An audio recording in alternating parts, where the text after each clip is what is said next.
sometimes, love leads you to a crossroads. He was handsome and exciting. There was nothing that she wouldn't do for him. But choosing one path means leaving another behind. Anytime you put someone else above you, you take away parts of you, which will lead you to do anything. We had a massive manhunt within the city limits. I just remember collapsing down at her feet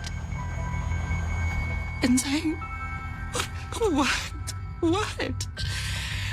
And her repeating it over and over, he didn't make it.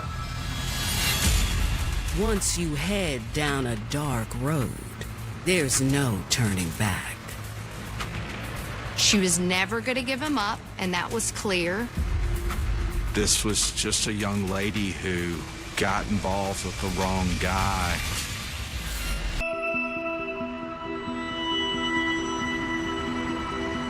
May 2015, Hattiesburg, Mississippi.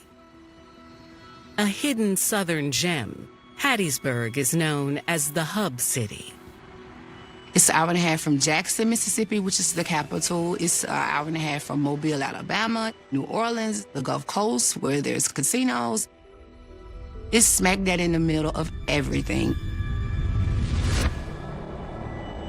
But on Saturday, May 9th, 2015, the day before Mother's Day, the peace of this city is shattered. Around 7:30 p.m., Hattiesburg Dispatch received an emergency call from one of their officers, Officer Tate. Officer Tate was able to get to his radio and call dispatch for help. Into the radio, he whispers that he and another officer, Officer Dean, have both been shot.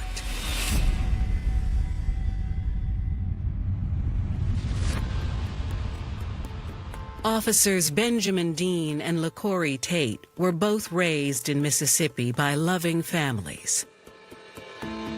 Benjamin Joseph Dean, known to those close to him as BJ, was born July 8, 1980, and grew up with two older siblings. We were the typical American family with 3 kids. I'm the oldest. Josh was 5 years younger than me, and BJ was 7 years younger than me. Benjamin was the happiest baby that a person could have raised. He was full of laughter. He was full of joy. He was always playing jokes. We always picked on each other. We were always outside, playing outside. He loved to hunt, loved to fish, anything outdoors.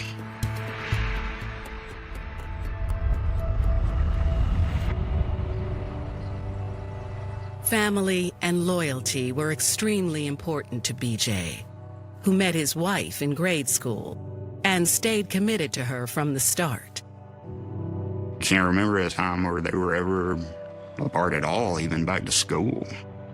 They got married right out of high school.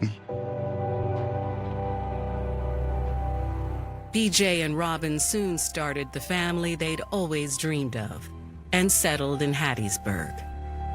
In 2002, their daughter Mila was born, shortly followed by their son, Walker. Mila, the firstborn of BJ's, her daddy was everything in the world to her. Her waking up and going to bed, it was just, she was a daddy's girl from the time she was born. To support his family, BJ joined the Hattiesburg Fire Department. As a first responder, he noticed that there were certain things that he really couldn't help with. He noticed that the police officers were able to help people in ways that he was not. So he wanted to give that a try, and he joined the police academy. In 1999, he officially became Officer Dean, graduating from the police academy with high marks. Officer Dean was an amazing officer. I never saw him without a smile on his face. I used to call him Smiley. He was the country's swaggiest officer you could ever meet. Just an amazing person. After 5 years on the force, Officer Dean was also willing to share his knowledge with the new recruits. Fresh out of the academy and barely into his 20s, LaCorey Tate had dreamed of wearing the badge his entire life. My son's childhood dream was to become a police officer. Even as a child growing up, he loved police cars. We always had to get him a police car for Christmas. He would turn the siren on and it would echo all through the house. He had a wonderful smile that I thought was very special. His smile and his small giggle. He absolutely loved people and was forgiving. I've never met anybody who didn't like him. He was very humble. He was a gentle giant, very protective. After graduating high school in 2011, LaCorey attended community college and became a certified auto technician. But just a year later, his career took an unexpected turn. He was the manager at one of the automotive parts stores. And so he saw one day some deputies come in who asked him for some help. And as he helped them, he asked questions. And he, told me that he wanted to go to the academy. This was totally his idea. In February 2014, LaCorey began his path to a career in law enforcement. He absolutely loved every day of that academy. I saw someone who was determined to be a police officer. Later that year, LaCorey fulfilled his dream and officially graduated. My son was the best of the best. He was dedicated to the call. He took his oath very seriously, as well as putting on his uniform.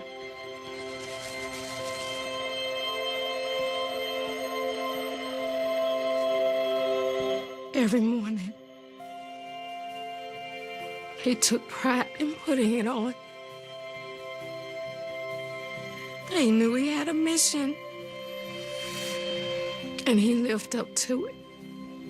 LaCorey even found a mentor on the force. As a matter of fact, Officer Dean took him under his wings, and they hung out a lot. They became very close.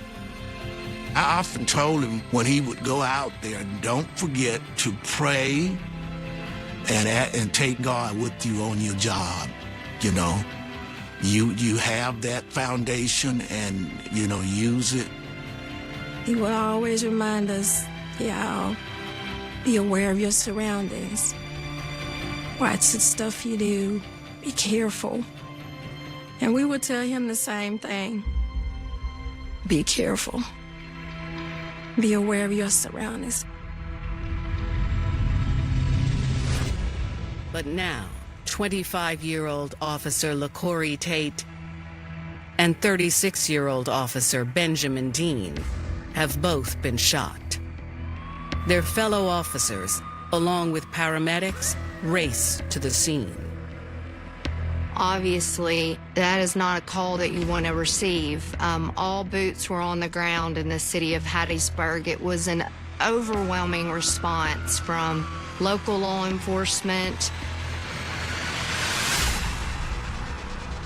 When first responders arrive, the officers are both unresponsive, and their guns look untouched. They had both been shot, and they didn't have time to defend themselves. They appeared to be ambushed. Officer Dean had been shot in the face, close range. Officer Dean was killed immediately, and I'm glad he did not suffer, but the fact that he was point blank executed was horrific. Officer Tate had a bullet wound in his back, but he was still alive. Paramedics raced him to the hospital and hope that it's not too late. There's no sign of the shooter, but one thing does stand out. They immediately notice that Officer Dean's patrol car is missing. A massive manhunt ensues. Tensions were high in our community. People were in fear. On May 9th, 2015, police in Hattiesburg, Mississippi, are on the scene of a shooting that took the life of their fellow officer, 36-year-old Benjamin Dean, and critically injured another, 25-year-old officer, LaCorey Tate. Officer Dean's family heads to the hospital and learns the devastating news. My mother was crying hysterically, and there were people all up and down the hallways. And she just looked at me and said, "He didn't make it." And I just remember collapsing down at her feet and saying, What? And her repeating it over and over, "He didn't make it. He didn't make it." It says in the Bible that blessed are the peacemakers, for they shall be called the sons of God. And he was called, and he completed his call.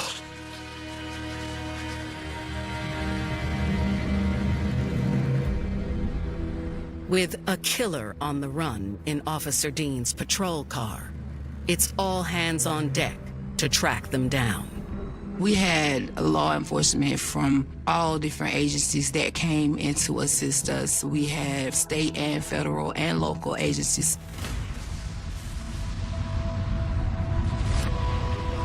Over 100 officers from 10 agencies are involved in the manhunt. Tensions were high in our community. People were in fear. We were in shock because this was not something that we're used to dealing with. The scene is chaos, but investigators are able to locate several .40 caliber shell casings. They also noticed that Officer Tate's vehicle had a bullet hole in the hood.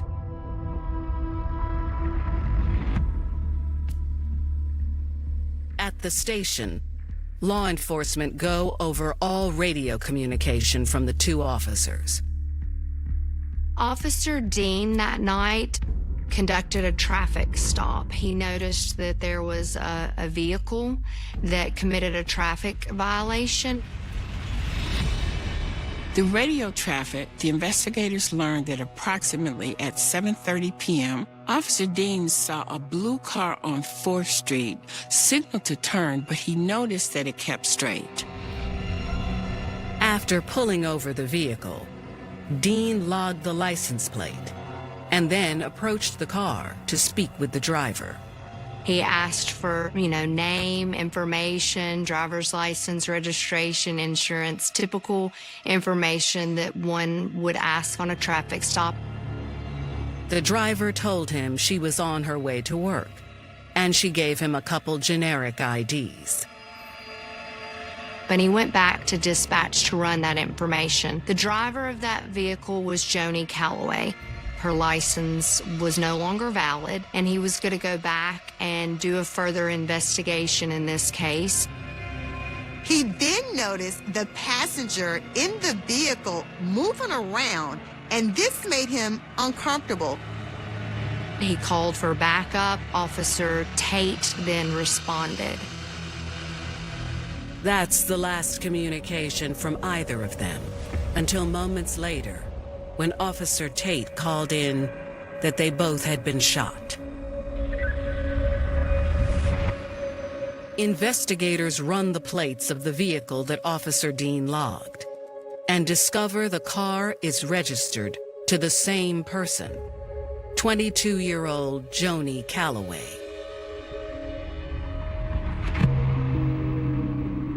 Joni Calloway was born in Kenner, Louisiana, and raised in Oak Grove. Growing up, Joni had a wonderful relationship with her family, especially her father. Being so close to her family made her want a family of her own. After graduating high school, Joni worked at a manufacturing plant to support herself. So one day at work, Joni met a man that was retired from the armed services, and they soon decided to get married. In 2011, at just 18 years old, Joni gave birth to a baby boy. Her son was everything to her, and she loved being a mom more than anything. Then one day, while hanging out with friends, she met a man who changed her whole trajectory. When she was driving around with her friends, they pick up another acquaintance named Marvin Banks. Turns out Joni and Marvin have a lot in common and immediately hit it off. By December 2014, Joni and Marvin were having a full-blown affair. She visited him several times a week. He brought excitement and adventure into her life that she had also been lacking. But now, Joni Calloway is the only name investigators have connected to the double shooting of 2 of their officers. And they're about to come face to face with her. She seemed emotional and was crying. Officer Dean, a seasoned officer, veteran, handled it by the book. Was a routine traffic stop. He did everything right, which shows how dangerous this profession of law enforcement is. Every time you do a routine traffic stop, you're putting your life on the line.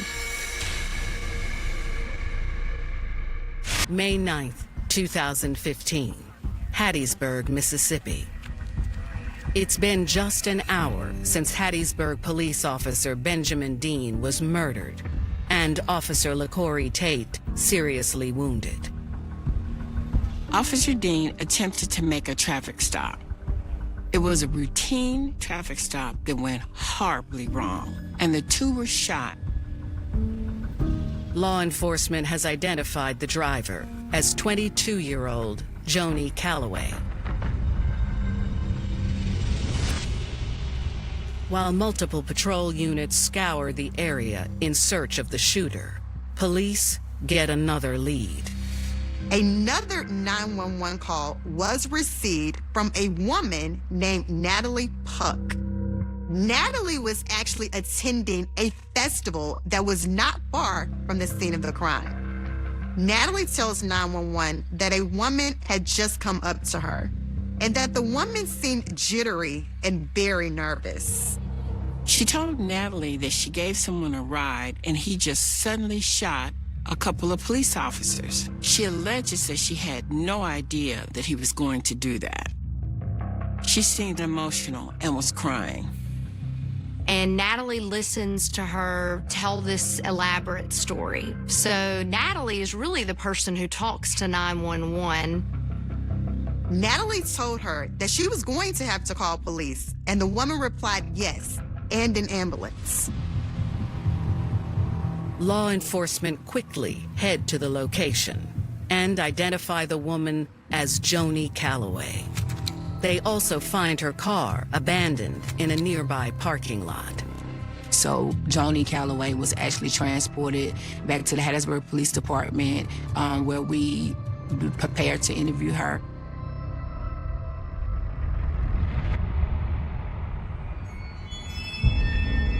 Around 9 p.m., Lieutenant Myers sits down with Joni.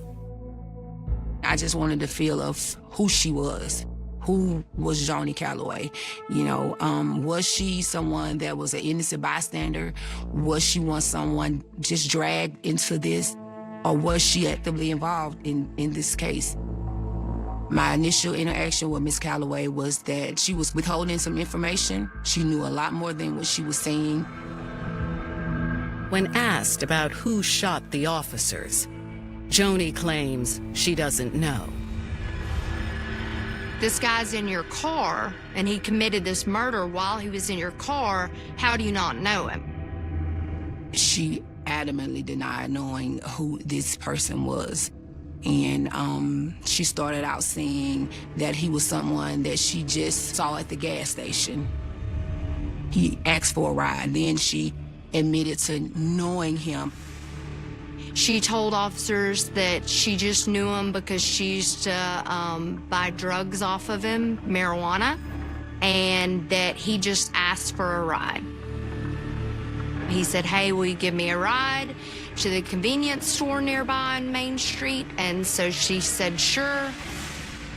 She says, then they got pulled over by the police. She had no idea that he had a firearm on him, and that she had no idea that he was going to do this. And she didn't know his name. She didn't know where he lived. She clearly was protecting him. After some time, she admitted only knowing him as his nickname, Cuz. She gradually gave out bits and pieces to where she acknowledged knowing him a little bit more and more and more.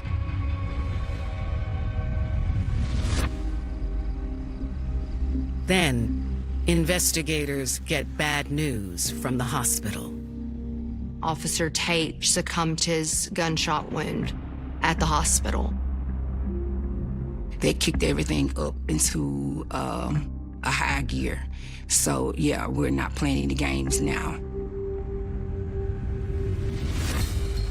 Lieutenant Myers turns up the heat on Joni.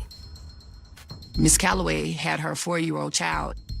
We need to worry about getting you home to your 4-year-old, because if not, you're gonna go away for a long time. Somebody else is gonna be raising your baby. I was just that honest with her. But she consistently and continuously lied. Nothing seems to make Joni crack. And the interview comes to a close. She spent about 5 hours lying to protect that individual, and all the while we were trying to locate him.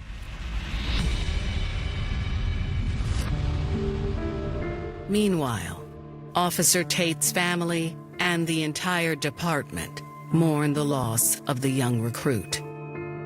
Once I found out, of course I still got hope. This is a mistake. They're gonna bring him back to life in the hospital. You're doing anything for hope. That was terrible for me. The news of these 2 officers losing their lives hit everyone pretty hard. Hattiesburg Police Department had not lost an officer in 30 years. At 10 p.m. that evening, the Hattiesburg Police Department reaches out to the Mississippi Bureau of Investigation.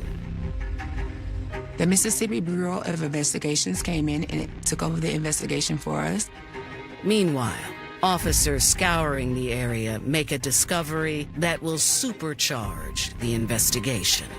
They find Officer Dean's police car actually a few blocks from the scene, parked in a dead end. And that's where we were able to obtain the dash cam video. May 9th, 2015, Hattiesburg, Mississippi. Just 3 hours after 2 Hattiesburg police officers were shot and killed during a routine traffic stop, the Mississippi Bureau of Investigation has taken over the case. Joni Calloway, the driver, had already been found and interviewed, but she refused to say who was in the car with her. Luckily, they've just found Officer Dean's stolen patrol car. We were able to locate the vehicle a quarter of a mile from the scene near railroad tracks, abandoned. Finding the car with the dash cam intact is a significant turning point in the case. When Officer Dean actually pulled over the blue car, his dash camera automatically turned on. Investigators were shocked at what they found. We were able to see exactly how the crime occurred.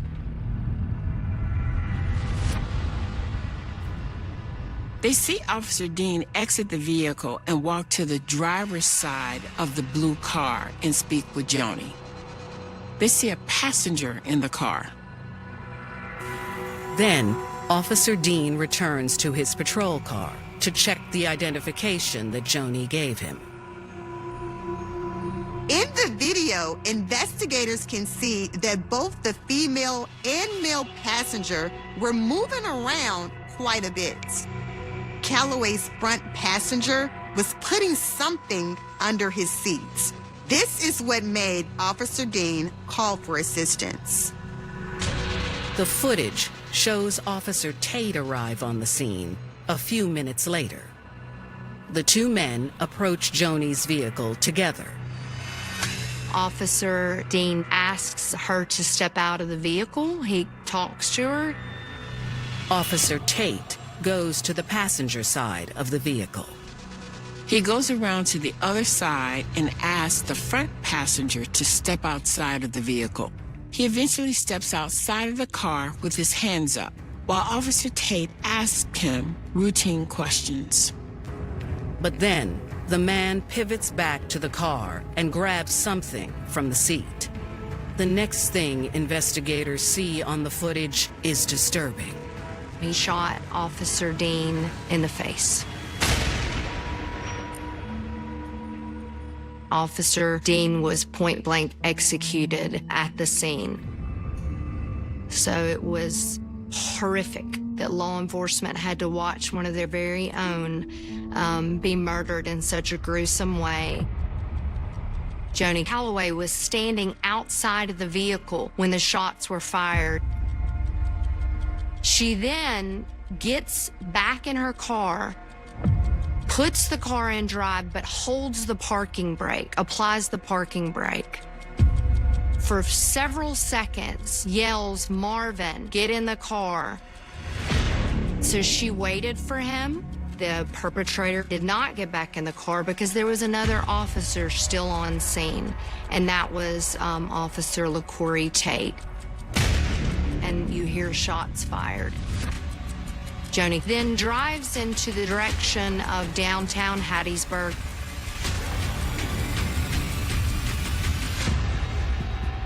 Even though Officer Tate was bleeding out on the ground, he still managed to make one final call over his radio. He was about 1 year out of the academy, a good officer, and of course, there's nothing that could have prepared him for an incident like this. Despite the reality the video holds, it is a major asset to the investigation.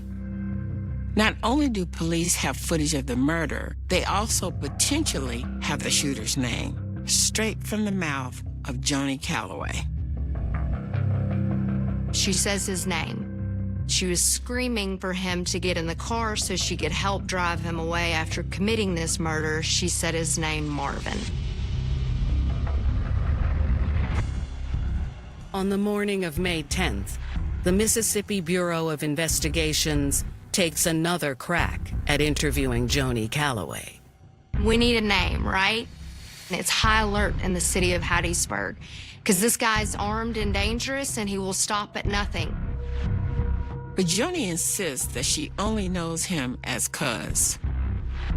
She won't give specifics, she's evasive. So everyone has the right to remain silent, right? You don't have to talk to law enforcement. But if you do, you can't lie. And she did that for hours. She was never going to give him up, and that was clear. With the first name Marvin and his image on video, it doesn't take police long to identify him on their own. Then they showed that to individuals in the law enforcement community, and some of them recognized him because he was on probation, was a convicted felon. and they were able to say, yes, that's Marvin Banks. Mr. Banks had several prior arrests for drug infractions and gang involvement, so he was known to the police department. It was pretty clear that he was a violent criminal. It wasn't a question of when Marvin was going to be violent. It was just to what extent. Investigators are able to track down one of his neighbors, who also happens to be his best friend, Timothy Miller. Timothy says that he has known Marvin since 1995. He grew up right across the street from him in Hattiesburg. And Timothy says Joni Calloway knows him too, very well. Timothy claims that the two of them are in a relationship and have been dating for about 6 months. This entire time, she knew exactly who Marvin Banks was. She knew where he lived. She knew his mom. She knew his friends. And she was not just giving him a ride to one of the local convenience stores. She was in an ongoing affair with this man. Investigators are able to reach one of Marvin's neighbors after learning that Joni Calloway has been lying to police to protect her lover. MBI finally gets the tip they've been waiting for. So there was a call that came in where he was seen possibly at a local establishment, a hotel. Multiple law enforcement agencies, including a SWAT team, charged the motel, hoping to finally take down Marvin Banks. And they know that all of their lives are on the line by trying to apprehend him. Hattiesburg, Mississippi. Police get a tip on the whereabouts of suspected cop killer Marvin Banks. A clerk at a local motel actually says that she saw the news coverage of the story and a photo of Banks. She said that he rented a room at the motel earlier and that he was actually still there now. Units responded, the SWAT team was there, and they know that all of their lives are on the line by trying to apprehend him. So clearly, right, they're probably a little bit in fear of what could go down during that takedown. Once the area is secured, the SWAT team gets the go-ahead. They storm the room where Marvin is supposedly staying, and luckily, he doesn't put up a fight. With the assistance of MBI, Mississippi Bureau of Investigations, Marvin Banks, he was apprehended and brought in. At the police station, Banks refuses to talk. He asked investigators for a lawyer, and that was the end of his interrogation. We had him, and he knows we had him. There was no getting away from that. Marvin Banks is charged with 2 counts of capital murder, 1 count of being a felon in possession of a firearm, and grand theft. Not only was Marvin Banks arrested, we also arrested Curtis Banks, which is his brother, and several other of his family members. They were arrested for hindering apprehension. Curtis is charged with 2 counts of accessory after the fact of capital murder. News of the arrests spread like wildfire. I was so glad that they found these people and started rounding them up the same night. And I was so thankful for that because I was praying that this wouldn't be a case where these people got away. It gave us relief knowing that those people were off the streets and hopefully couldn't do more harm. With Banks in custody, MBI investigators focus their attention back on Joni. And she finally gives in. She then admitted to knowing Marvin Banks, and she did identify him as the shooter.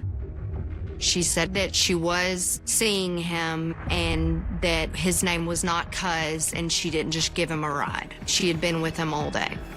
She had told them that Marvin got the gun from underneath the seat and said that he wasn't about to go back and that he was going to basically kill this officer. She says she told him to put away the gun and not do anything rash, but he refused. Now, in that moment, did Joni Calloway alert anyone? Did she do anything to stop it? No, she didn't. After Joni's statement, it seems clear why Marvin took the lives of the two officers. He made a decision that in no shape or form was he going back to prison that evening. He absolutely made this decision to kill our officers. Police charged Joni with 2 counts of capital murder. Joni and her boyfriend can both receive the death penalty. But before Marvin faces a death penalty in court, life deals him another hand. In December 2016, Marvin Banks died from potential drug abuse. We know that from Marvin Banks's family and his history that he abused drugs daily. A medical examiner's office did find that he died of heart complications, most likely due to chronic and long-standing drug abuse. 8 months after Marvin's death, his brother, Curtis Banks, pleads guilty. In August of 2016, Curtis Banks pleads guilty to accessory after the fact of capital murder. He is sentenced to 20 years in prison. He also pleads guilty to a substance charge and receives 5 years. Other individuals that were involved in this, that assisted him or had, participated in the crime, maybe sold the stolen firearm to him. These individuals all pled and were prosecuted. The one person who would not plead guilty, the one person who wanted a trial, who professed her innocence, was Joni Calloway. Women don't value themselves enough. They put their spouse, their boyfriend, their girlfriend, whoever, above themselves. And they don't think of themselves highly enough to say no or think about consequences of their actions. I think if she would have stopped and thought about that, it would have turned out another way.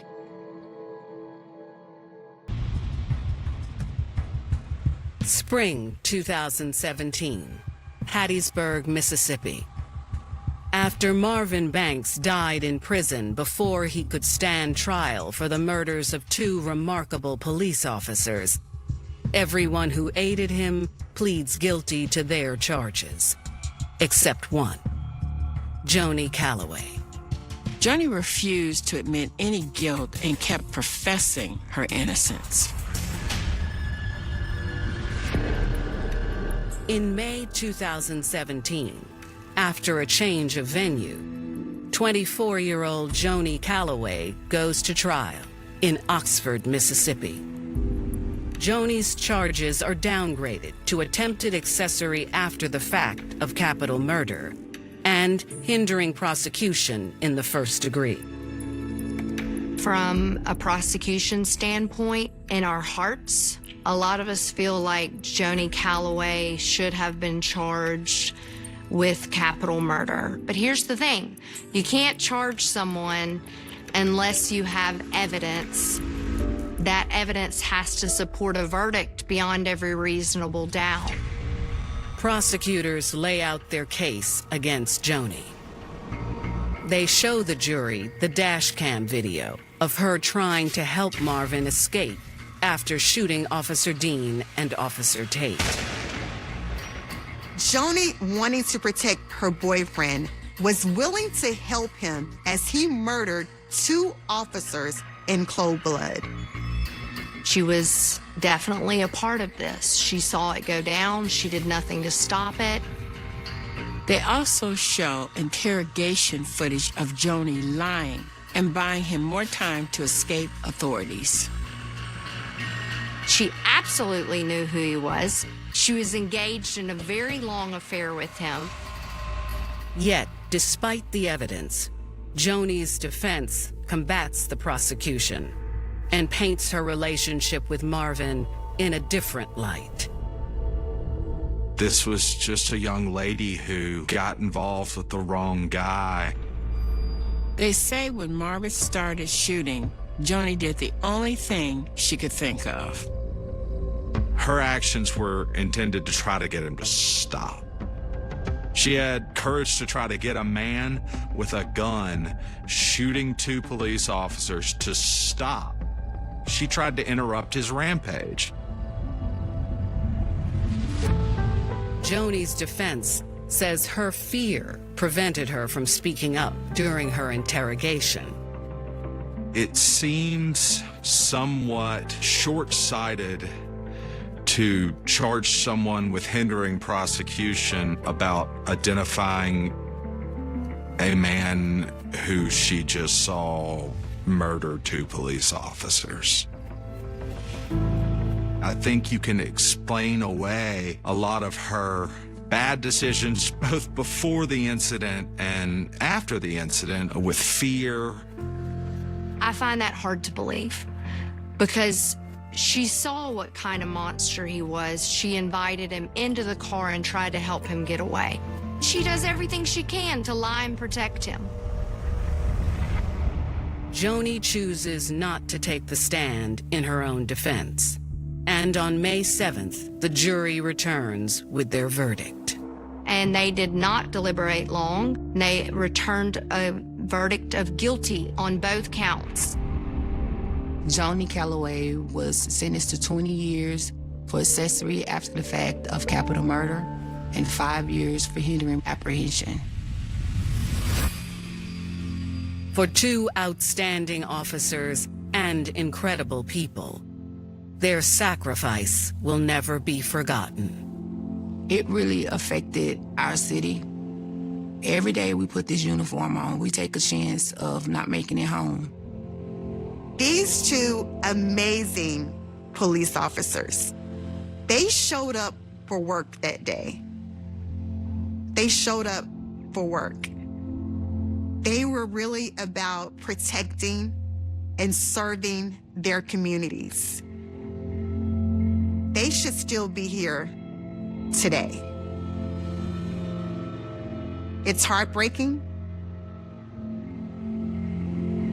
I would tell him all the time, there's people out there who will take your life for just the simple reason that you wear this uniform. And he was not afraid of dying. I think I owe it to him to never forget him.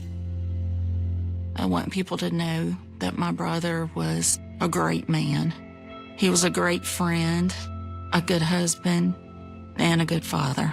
And he cared for his community. And we need more people in the world like him. The paths we choose in life can have lasting effects. Joni Calloway went from a young married woman with a little boy she adored to a convicted felon sitting in prison, all because of her love for a man. Anytime you put someone else above you, you take away parts of you, which will lead you to do anything.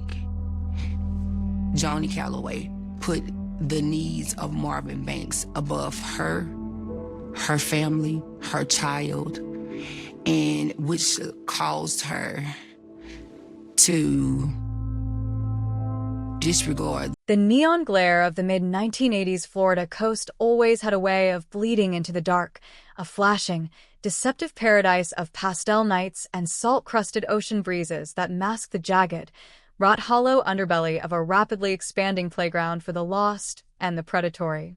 It was July 1988 when the humid, suffocating atmosphere of a small, tight-knit coastal town just outside of Daytona was shattered by a silence so sudden, so profoundly absolute, that it felt like a physical blow to the chest of every resident who called those sun-bleached streets home.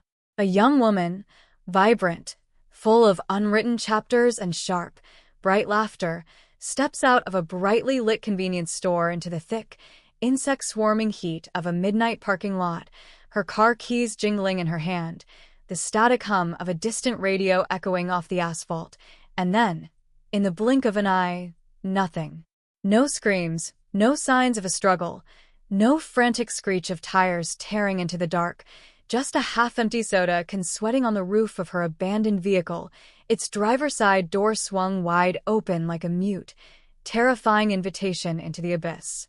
The clock kept ticking, the morning sun burned away the ocean fog, but she was gone, swallowed whole by the blinding Florida glare, leaving behind a community paralyzed by an immediate, creeping dread that settled deep into the marrow of their bones.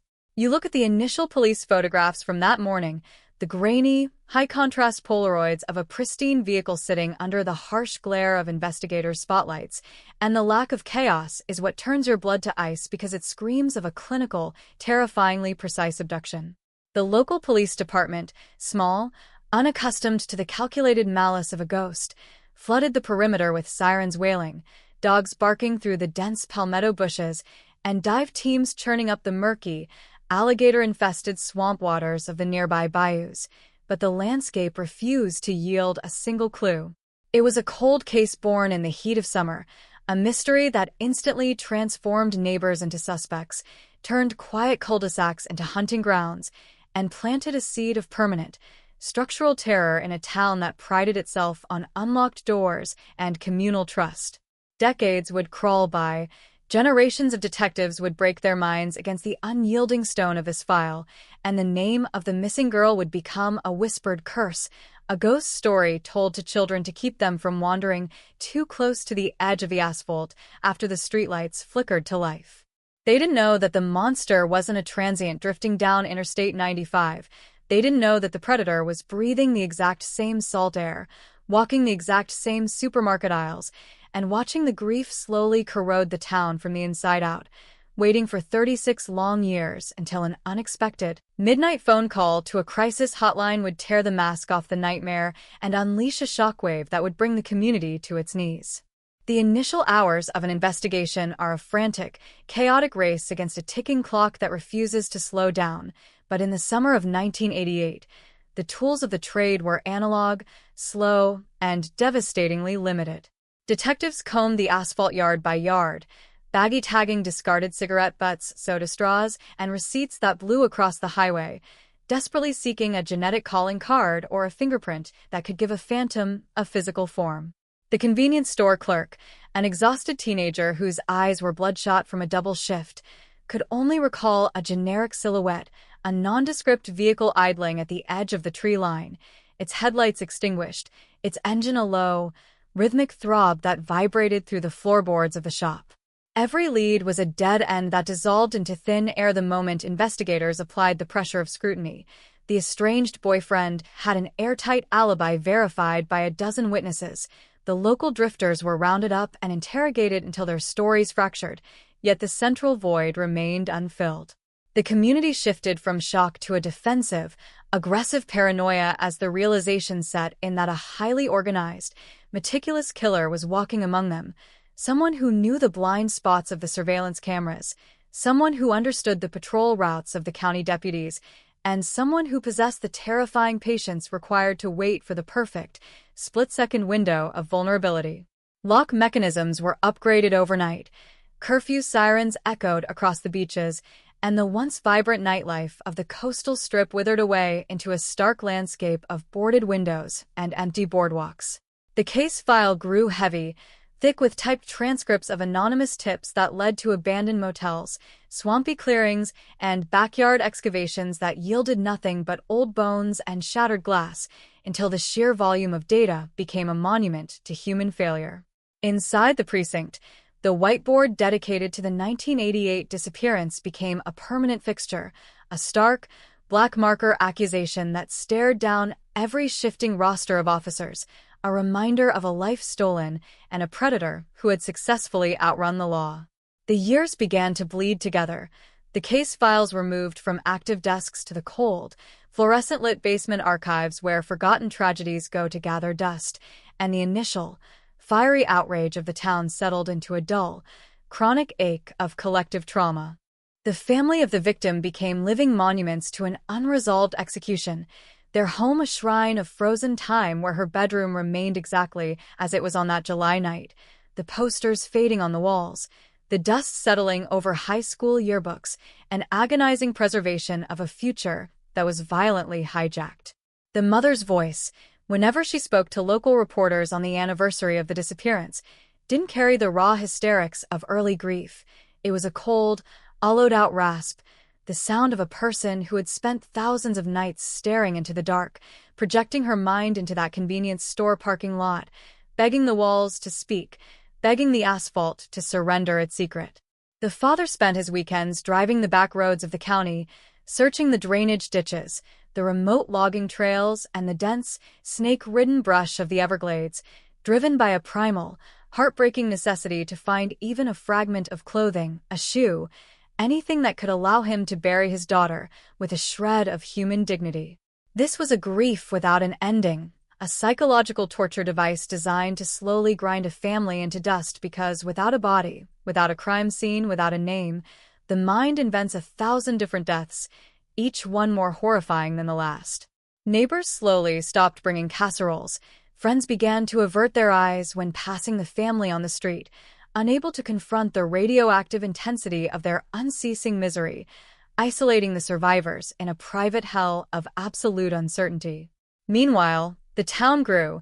New housing developments paved over the old orange groves, hip tourist bars replaced the gritty bait shops of the 80s, and a new population moved in, people who knew nothing of the 1988 horror, people who saw the faded, missing posters on the community board as nothing more than a historical curiosity, an old piece of local folklore. But for the small cadre of retired law enforcement officers who had stood in that parking lot in 1988, the case was a terminal disease, an unresolved failure that haunted their retirements, making them reread their old notebooks in the quiet hours of the night, wondering if they had missed a word, if they had misjudged a witness, or if the killer had looked them dead in the eye during a routine neighborhood canvass and laughed inside. The silence that followed the initial rush of the 1988 investigation was not a peaceful quiet.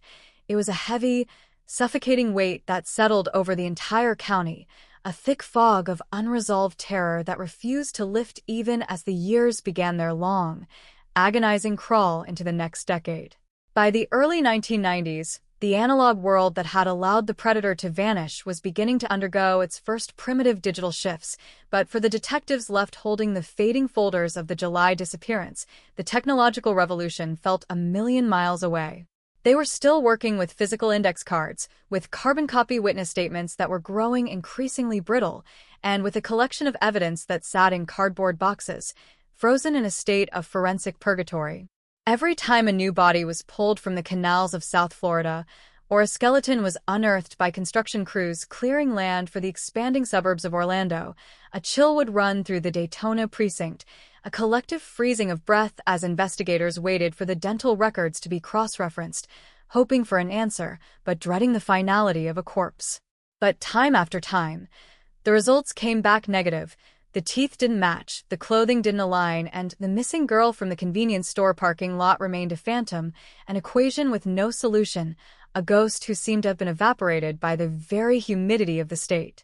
The lead detective on the case, a man whose entire career had become defined by this single, glaring failure, found himself retreating further into the obsession, his personal life fracturing under the strain of a mystery that he carried home every single night like an unexploded bomb in his briefcase.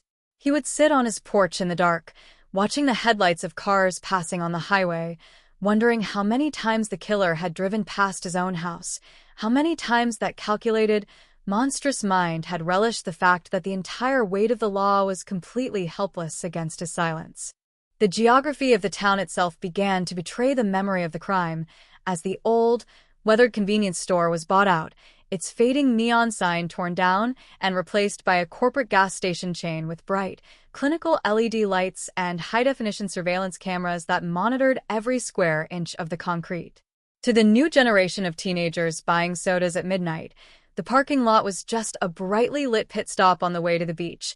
But to the older residents who remember the summer of 1988, that patch of asphalt was an open grave, a monument to a collective loss of innocence that could never be reclaimed.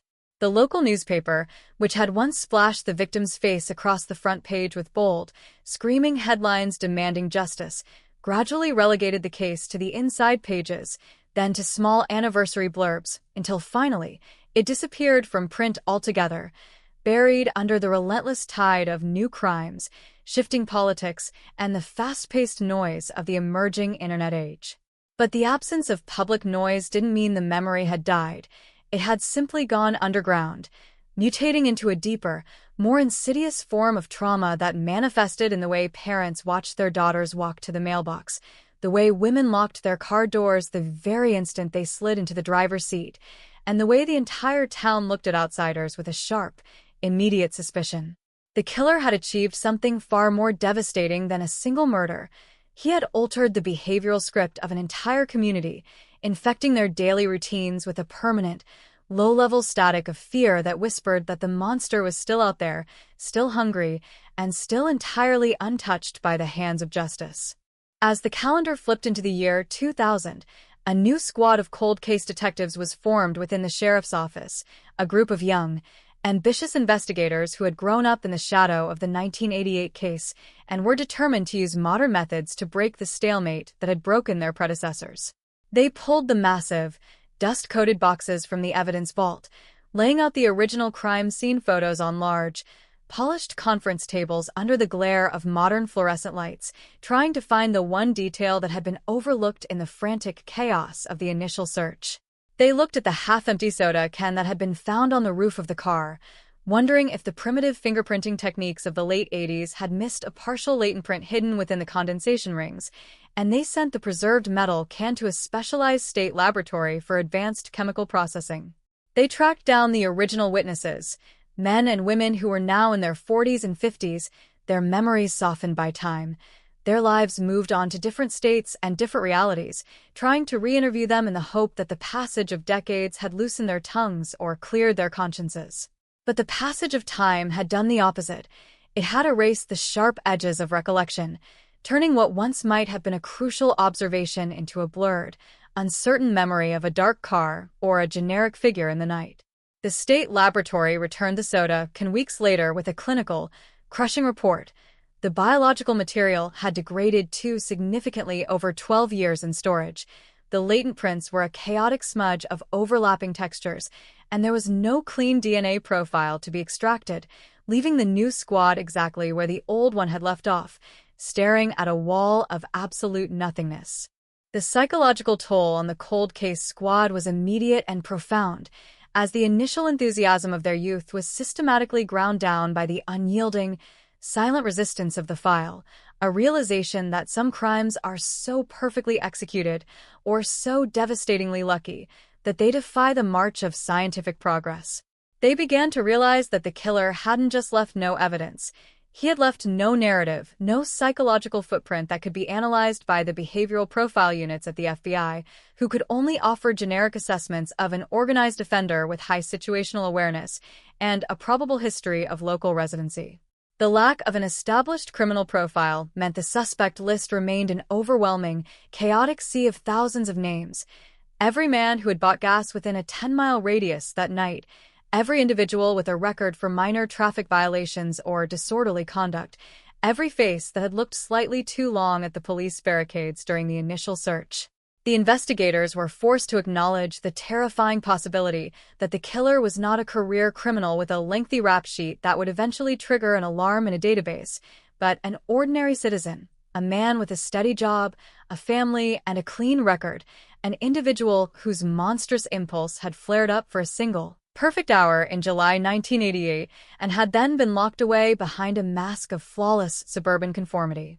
This theory was more terrifying than the concept of a nomadic serial killer because it meant the predator was a structural part of the community, a thread woven into the very fabric of the town, an individual who might be sitting next to you at a high school football game or serving you food at a local diner, carrying the secret of a violent execution beneath a smile of ordinary, everyday politeness.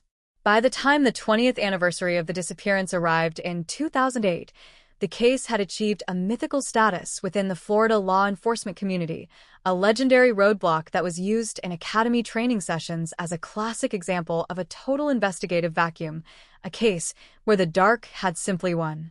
The victim's father had passed away 2 years prior, his heart finally giving out after 2 decades of ceaseless, agonizing searching through the palmetto brush, a man who died with his daughter's name on his lips and a profound, heartbreaking sense of failure in his eyes, leaving the mother to carry the entire weight of the monument alone in her quiet, empty house. She refused to move, refused to change the phone number she had held since 1988, clinging to the irrational, desperate hope that one day the phone would ring and a voice would tell her where her child was, even if it was just to direct her to a shallow grave in the swamp. The cold case squad had changed faces 3 times over. The original detectives had long since retired to golf courses and fishing boats, their minds still occasionally drifting back to that July night, their bodies carrying the physical scars of an obsession that had yielded nothing but gray hair and ulcers. The internet had given rise to online communities of amateur sleuths, web sleuths who parsed the few public details of the case on discussion boards, spinning wild, unsubstantiated theories about international human trafficking rings, occult rituals in the Florida woods, and high-level political cover-ups, turning a raw, human tragedy into a digital game of speculation that only served to further obscure the simple, brutal reality of what had occurred. But beneath the digital noise and the generational shifts, the biological evidence remained in its small, climate-controlled box in the evidence locker, a silent, microscopic witness that was patiently waiting for the world to catch up to its secrets, a tiny strand of genetic code that held the definitive answer to the town's greatest nightmare. In 2018, 30 years after the disappearance, a new supervisor took over the cold case unit, a veteran detective who had spent years working homicide in Miami and had seen the miraculous resurrection of dead files through the emerging field of investigative genetic genealogy.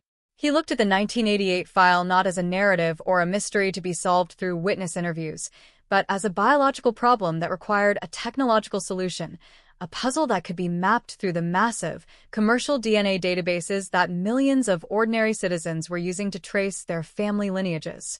He ordered a complete, exhaustive audit of every piece of physical evidence remaining in the property room, looking for anything that might have escaped the degradation of the early years, a fragment of hair, a microscopic blood splatter on the interior of the vehicle's door handle, or a scraping from the steering wheel that had been preserved in a sealed glass vial.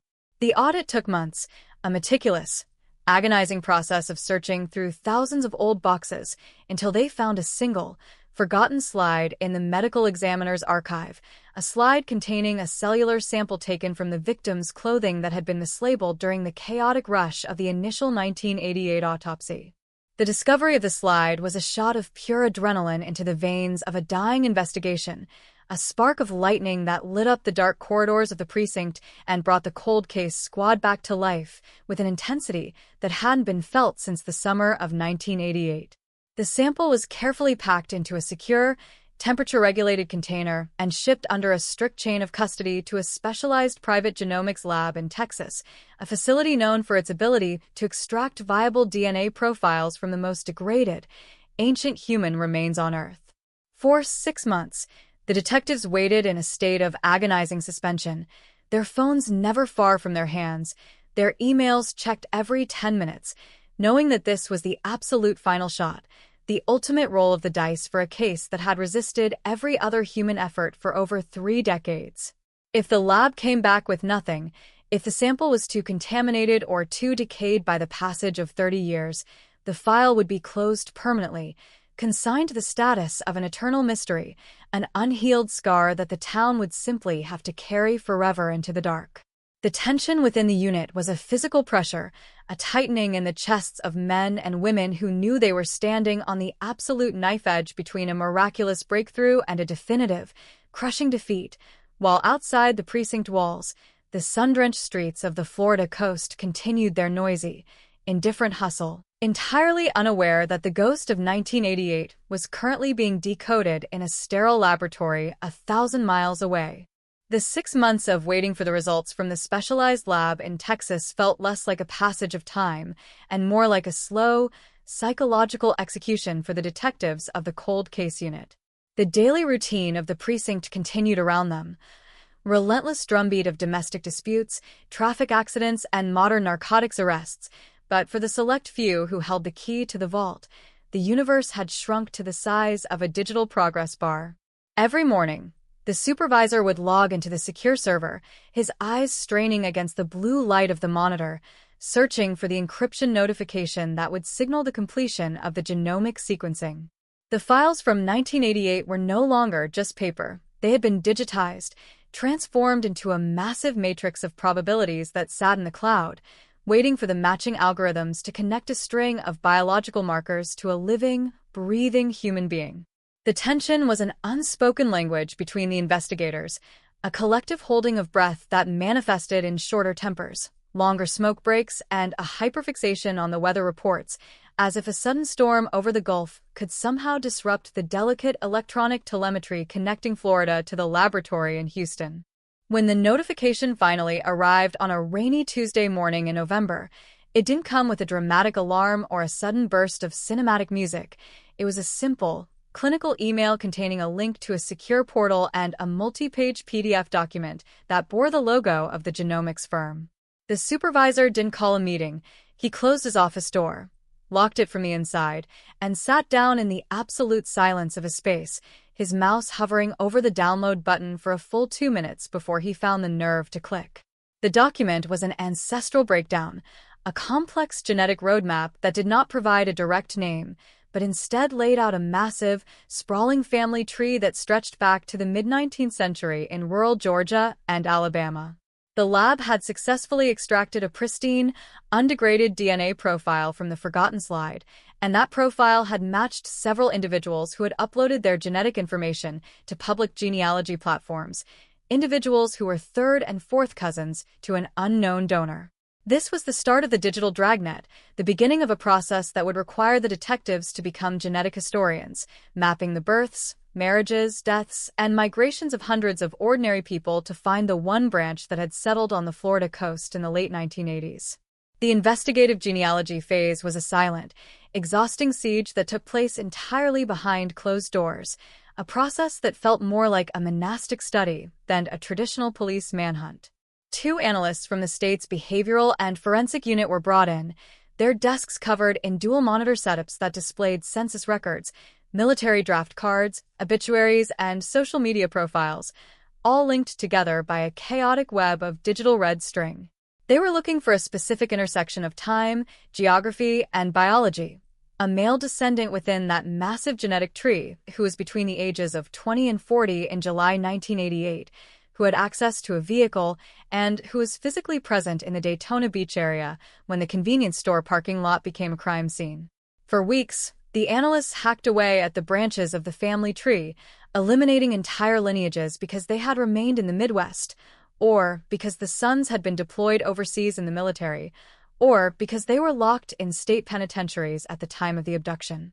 The suspect pool shrunk from thousands to hundreds, then from hundreds to dozens, the noose tightening with every death certificate and marriage license they unearthed from the digital archives of the county clerks. As the list of potential targets narrowed to a single family line that had relocated from Atlanta to the Florida coast in 1985, the psychological atmosphere inside the unit shifted from a clinical exercise to a raw, chemical anticipation. They were no longer chasing a ghost. They were looking at a surname, a distinct clan with deep roots and a public presence in the community, an identity that had a physical shape and a traceable history. The analysts focused on 3 brothers from this lineage, men who had been in their 20s during the summer of 1988, men who had worked in the local construction and roofing industries, trades that allowed them to move around the county without attracting attention or leaving a digital footprint. One brother had died in a motorcycle accident in 1992, his secrets buried with him in a plot near the interstate. The second brother had moved to California in the late 90s, establishing a quiet, mundane life as a landscaper in San Diego. But the third brother, the youngest, had never left. He was still there, living less than 15 miles from the convenience store parking lot where the half-empty soda can have been found sweating on the roof of an abandoned car 36 years ago.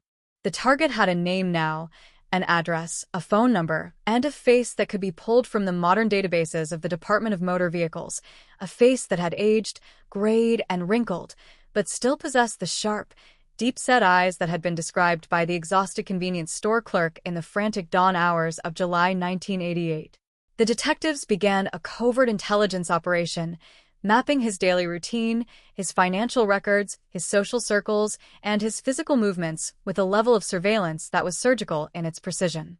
He was a grandfather now, a retired construction foreman who lived in a modest, stucco house with a neat lawn and a fishing boat parked in the driveway, a man who was viewed by his neighbors as a quiet, harmless fixture of the suburban landscape. The cognitive dissonance was a sickening weight in the stomachs of the investigators who sat in unmarked sedans at the edge of his cul-de-sac, watching him carry groceries into his kitchen or play with his grandchildren in the front yard, knowing that beneath that veneer of grandfatherly peace lay the unexorcised shadow of a violent, midnight execution. The operation required a direct sample of his DNA to confirm the genealogical match before an arrest warrant could be signed, a task that demanded absolute secrecy to prevent the target from realizing the net was closing and fleeing the jurisdiction or destroying potential secondary evidence. The surveillance teams tracked him to a local diner where he met with a group of retired construction workers every Thursday morning, watching his movements through high-powered lenses from across the highway, waiting for the precise moment he would discard a coffee cup, a napkin, or a cigarette butt. The tension during these surveillance shifts was a thick, electric current. The detectives knew that a single mistake, a sudden movement, or an unfamiliar car lingering too long on the street could tip off a man who had successfully managed a monstrous secret for more than half his life. On the third week of the operation, the target stepped out of the diner, paused on the sidewalk to light a cigarette, took 3 long drags, and flipped the butt into a storm drain before climbing into his pickup truck and driving away into the midday traffic. The recovery of the cigarette butt was a frantic, low-profile scramble. A detective in civilian clothing stepped out of a vehicle with a pair of forensic tweezers and a sterile collection bag, retrieving the discarded filter from the damp concrete of the drain before the afternoon humidity could degrade the epithelial cells left on the paper. The sample was rushed to the local crime laboratory under an emergency prioritization protocol, the technicians working through the night to extract the short tandem repeat profile that would either validate the months of genealogical research or smash the unit's hopes into 1,000 pieces. The supervisor didn't leave the laboratory. He slept on a cot in the break room, the smell of chemical reagents and stale espresso filling his lungs, his dreams a chaotic montage of 1988 crime scene sketches and the wrinkled, graying face of the man who mowed his lawn every Sunday morning with such robotic regularity. At 4:15 a.m., the lead technician tapped on the glass of the break room door, a printout in her hand, her face completely pale, her eyes reflecting the absolute, historical weight of the data she was holding. The match was a 1-to-1, mathematically irrefutable confirmation. The DNA extracted from the discarded cigarette filter was an identical match to the biological profile recovered from the victim's clothing on that July night in 1988, a probability of a random match calculated at 1 in several trillion. The phantom had a body, the ghost had a name, and the cold case that had broken 3 generations of law enforcement officers was no longer a mystery. It was a pending arrest operation that would tear the heart out of the town's carefully constructed normalcy. The supervisor sat at his desk in the pre-dawn dark, the printout under the pool of his desk lamp, looking at the name of the suspect, realizing that the long, historical arc of justice had finally caught up to the monster, not through a sudden burst of brilliant detective work or a conscience-stricken witness, but through the slow, relentless, and unbribable march of evolutionary science. The warrant was drafted before the sun cleared the horizon, the signatures obtained from a judge who had been a young prosecutor in the county during the initial 1988 search, his hand shaking slightly as he pressed the official seal into the parchment, signaling the end of the waiting and the beginning of the reckoning. The logistics of the arrest were planned with the tactical precision of a military raid, a multi-agency mobilization that involved the county SWAT team, state investigators, and federal observers, all converging on the quiet suburban neighborhood at 5:30 a.m. on a Friday morning. The objective was to breach the residence and secure the suspect before he had the opportunity to access the firearms he kept registered to his name, or to take his own life to avoid the public exposure of his crimes. The unmarked vehicles parked down the street, their lights blacked out, the operators in full tactical gear moving through the heavy ground fog with a silent, fluid motion of shadow puppets against the gray concrete of the driveways. The lead detective stood near the perimeter, his hand on his sidearm, his mind flashing back to the fading, missing poster that still hung on the community board at the sheriff's office, thinking of the mother waiting in her empty house, thinking of the father who had died in the mud of the swamps, realizing that the silence of 36 years was about to be broken by the loudest sound in the history of the county. The breach was sudden, violent, and absolute, the flashbangs illuminating the interior of the stucco house with a brief, white-hot intensity that shattered the early morning stillness, the commands of the operators echoing through the neighborhood like thunder as they cleared the rooms yard by yard. The suspect was found in his bed, a man stripped of his clothing, his dignity, and his mask of normalcy in a matter of seconds, his hands pinned behind his back by the heavy plastic flex cuffs before he could even register the reality of the intrusion. He didn't scream, he didn't fight, he didn't offer a single word of protest. He sat on the edge of his mattress in his undergarments, his gray hair wild, his chest heaving, his eyes fixed on the floor with a dull, hollow stare that seemed to acknowledge that the past had finally arrived to collect its debt. As they led him out of the house into the cool morning air, the neighbors were standing on their porches in their bathrobes, their faces twisted in absolute, paralyzed shock as they watched the quiet grandfather from down the street being loaded into the back of an armored transport vehicle, the red and blue emergency lights painting the pastel facades of the suburb in the shifting colors of a crime scene.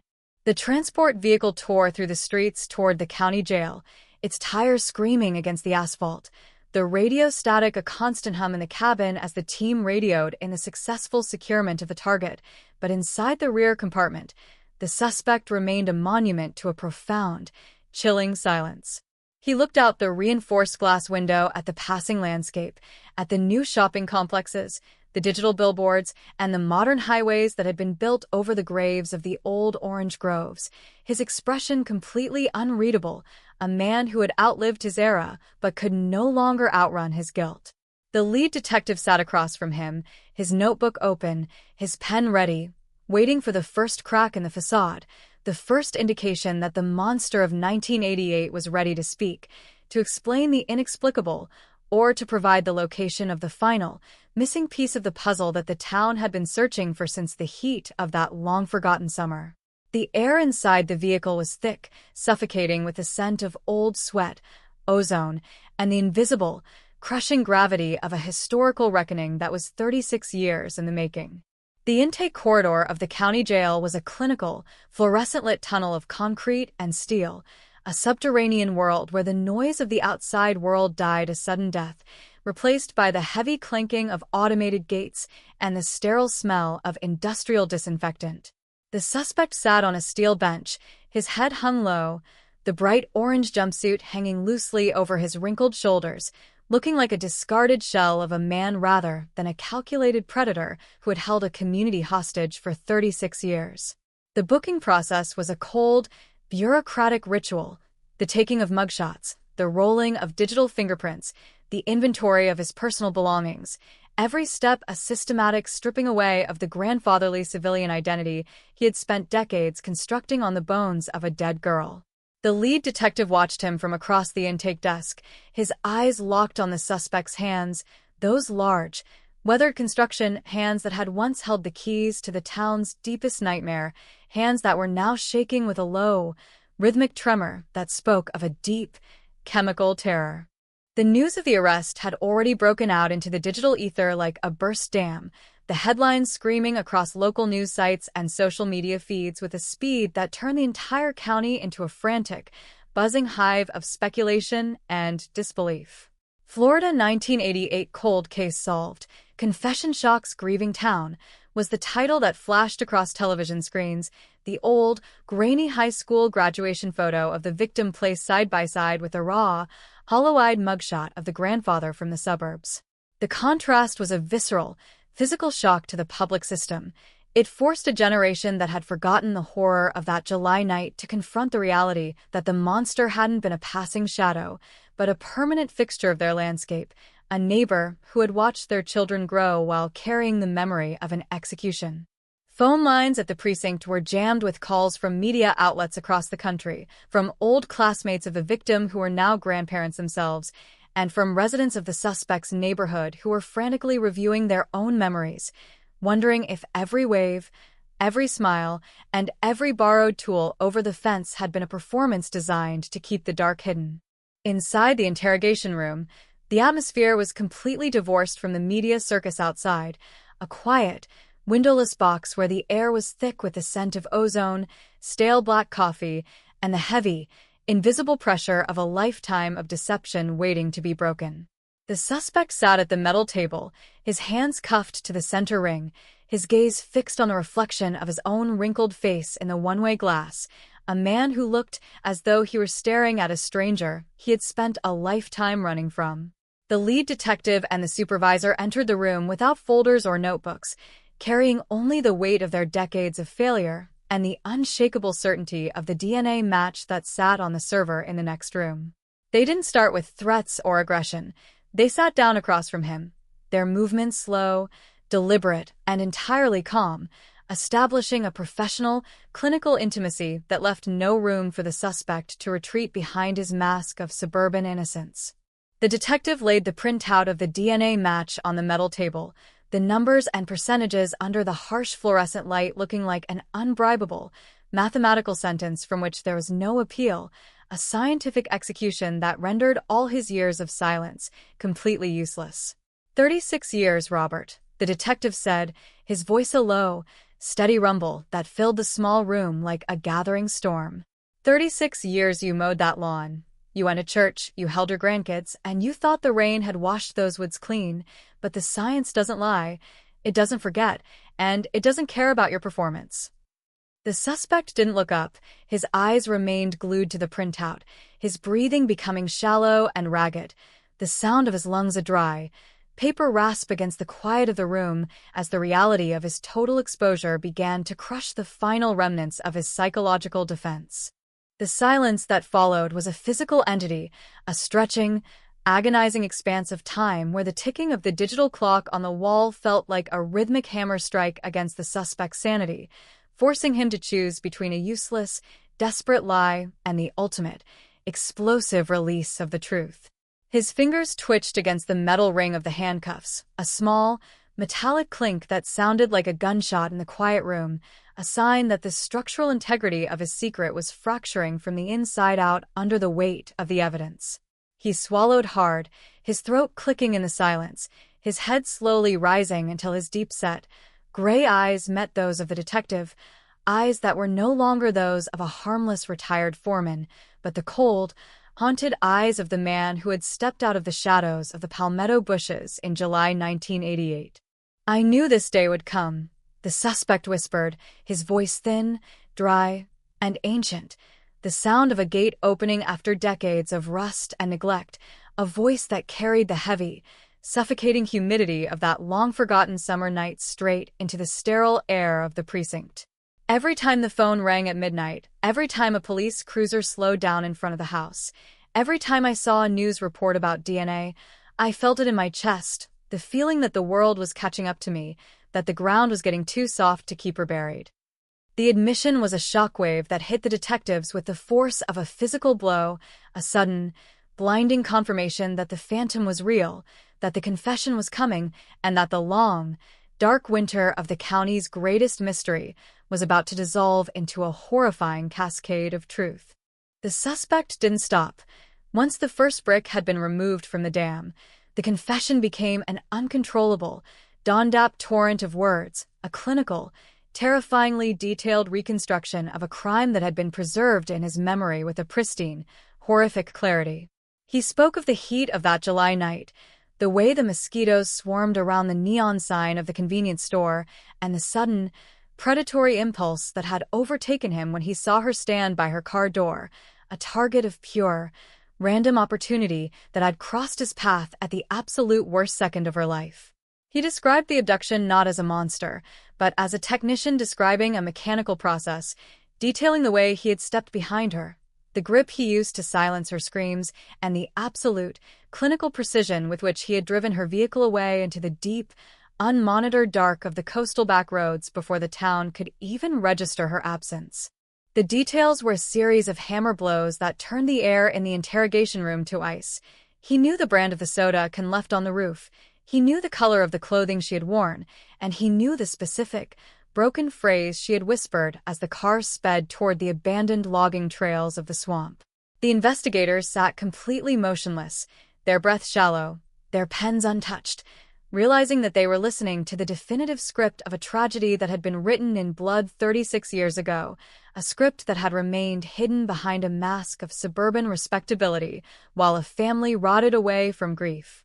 The contrast between his ordinary appearance and the casual, matter-of-fact delivery of his violence was a psychological horror that made the skin crawl, a realization that the barrier between normalcy and absolute monstrosity is nothing more than a thin, fragile thread of human will. He described the final moments in the woods with an unflinching, chilling detachment, recounting the way the headlights of his truck had illuminated the Spanish moss hanging from the live oaks like tattered burial shrouds, and the absolute silence of the swamp that had swallowed her final, desperate pleas for mercy. She asked about her mother. The suspect said, his eyes staring through the detective as if he were looking back through the decades, back to that patch of damp earth where the ground fog had rolled over the boots of his younger self. She told me her mother was waiting for her, that she was supposed to be home by midnight, but the dark had already won. You see, once you step across that line, there is no going back, there is no undoing the choice. You just have to finish what you started, and try to find a way to live with the noise in your head. The confession was a structural demolition of the town's past, a brutal, unredacted truth that left no room for the myths, the web sleuth theories, or the comforting illusions that the crime had been committed by a nomadic drifter who had long since left the state. The monster was local, he was permanent, and he was sitting in a pair of plastic slides in a county jail, unburdening himself of a weight that had become too heavy for his aging body to carry into the grave. The supervisor stepped out of the interrogation room into the hallway, his face completely drained of color, his hands shaking as he pulled out his phone to call the district attorney, realizing that the narrative was complete, the case was airtight, but the victory felt like a heavy, cold stone sitting in the center of his chest. The confession was not an ending. It was the beginning of a deeper, more agonizing excavation of the county's history, as the suspect began to provide the precise coordinates of the location where he had left the physical remains of his crime, a spot deep within the protected wetlands that had since been designated as a state wildlife preserve. The mapping of the recovery site was a grim, bureaucratic operation that would begin at dawn, a mobilization of forensic anthropologists, state surveyors, and heavy machinery that would have to tear into the pristine earth of the Florida wilderness to reclaim what had been hidden for 36 years. The town outside was settling into the evening, the streetlights flickering to life along the beaches, entirely unaware that the final, darkest chapter of their shared biography was currently being typed into an official police transcript in the basement of the precinct, a document that would change the way they looked at their home forever. The dawn that followed the confession did not break with the usual golden warmth of a Florida morning.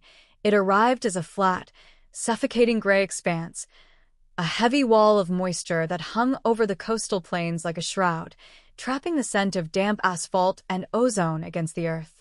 Long before the first commuters began their daily crawl down the interstate, a solemn caravan of unmarked state vehicles, utility trucks, and an armored forensic command unit pulled out of the precinct's rear gate, moving with a synchronized, ghostly silence toward the eastern edge of the county.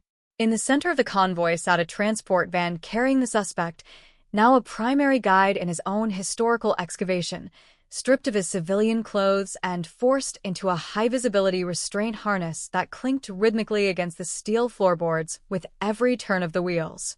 The destination was an isolated, densely overgrown tract of the State Wildlife Preserve, a prehistoric landscape of ancient live oaks, stagnant blackwater creeks, and razor-sharp palmetto scrub that had stood unchanged since long before the concrete of the highway had sliced through the wilderness in the mid-20s. For 36 years, this patch of swamp had been a blind spot on the map of human justice, a protected wilderness where the changing seasons did nothing but pile layer upon layer of rotting vegetation, pine needles, and silt over the secrets of July 1988. As the vehicles parked along the mudslick shoulder of a closed logging trail, the heavy doors swung open, and the absolute silence of the backcountry swallowed the click of boots and the low murmur of tactical radios. The team was composed of veteran homicide investigators, forensic anthropologists from the State University, and a recovery crew equipped with ground-penetrating radar, specialized screens, and hand tools designed for the surgical dissection of the earth. The suspect was led to the front of the line, his frame looking remarkably frail beneath the towering canopy of Spanish moss that hung from the branches like tattered lace, his eyes scanning the thick undergrowth with a dull, clinical familiarity that turned the stomachs of the men who walked behind him. He paused at the edge of a brackish drainage canal, his breathing heavy and ragged in the thick, insect-heavy air, his cuffed hand rising slowly to point toward a small, natural clearing tucked behind a fortress of cypress knees and decaying logs. "Here," he whispered, his voice barely cutting through the relentless, high-pitched buzz of the cicadas that vibrated through the timber. The old logging road used to cut in right through those pines, before the state put up the boundary fences and the water rose. I backed the truck in until the tailgates touched the ferns, and I didn't look back at the highway until it was done. The statement was dropped into the swamp like a heavy stone, the reality of his memory so precise, so undegraded by the passage of decades, that it felt as though the hands of the clock had been violently spun backward, forcing every investigator present to stand in the terrifyingly immediate presence of the 1988 crime scene. The forensic anthropologists moved in with the quiet, methodical grace of corporate executioners, immediately clearing the surface brush with hand shears, laying out a grid of bright yellow string that carved the forest floor into a precise matrix of square meters. Every square was a chapter, every inch of topsoil a repository of decades of ecological history that would have to be peeled back grain by grain, root by root, to find what the Earth had spent half a lifetime digesting. The ground-penetrating radar units were rolled across the terrain, their digital screens throwing back chaotic, high-contrast waveforms of density anomalies buried beneath the root structures, mapping the hidden contours of a subterranean world that had remained undisturbed since the heat of that long-forgotten summer. The air in the clearing became thick with the smell of rich, rotting peat and wet clay as the recovery crew dropped to their knees, using small trowels and brushes to sift through the first layers of organic decay, their faces grim, their focus absolute, knowing that a single reckless strike of a shovel could destroy the fragile, biological evidence they had spent 36 years hunting. Inside the command van, the supervisor sat before a wall of monitors, his eyes fixed on the live video feeds from the grid cameras, his mind operating with a cold, analytical detachability that was the only defense against the radioactive intensity of the scene unfolding yards away. He was watching the slow, agonizing transformation of a local myth into a physical coordinates, a process that felt less like a police operation and more like a historical exhumation of the town's collective trauma.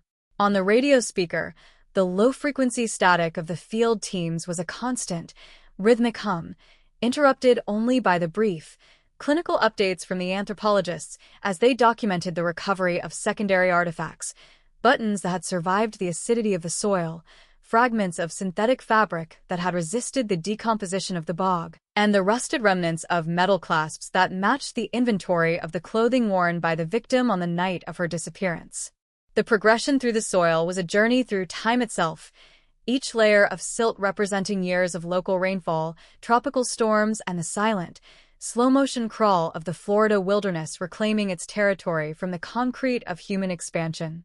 By mid-afternoon, The heat in the swamp had become oppressive, a heavy, wet blanket that made it difficult to breathe, the mud clinging to the boots of the investigators like wet cement as they worked deeper into the secondary stratum of the grid.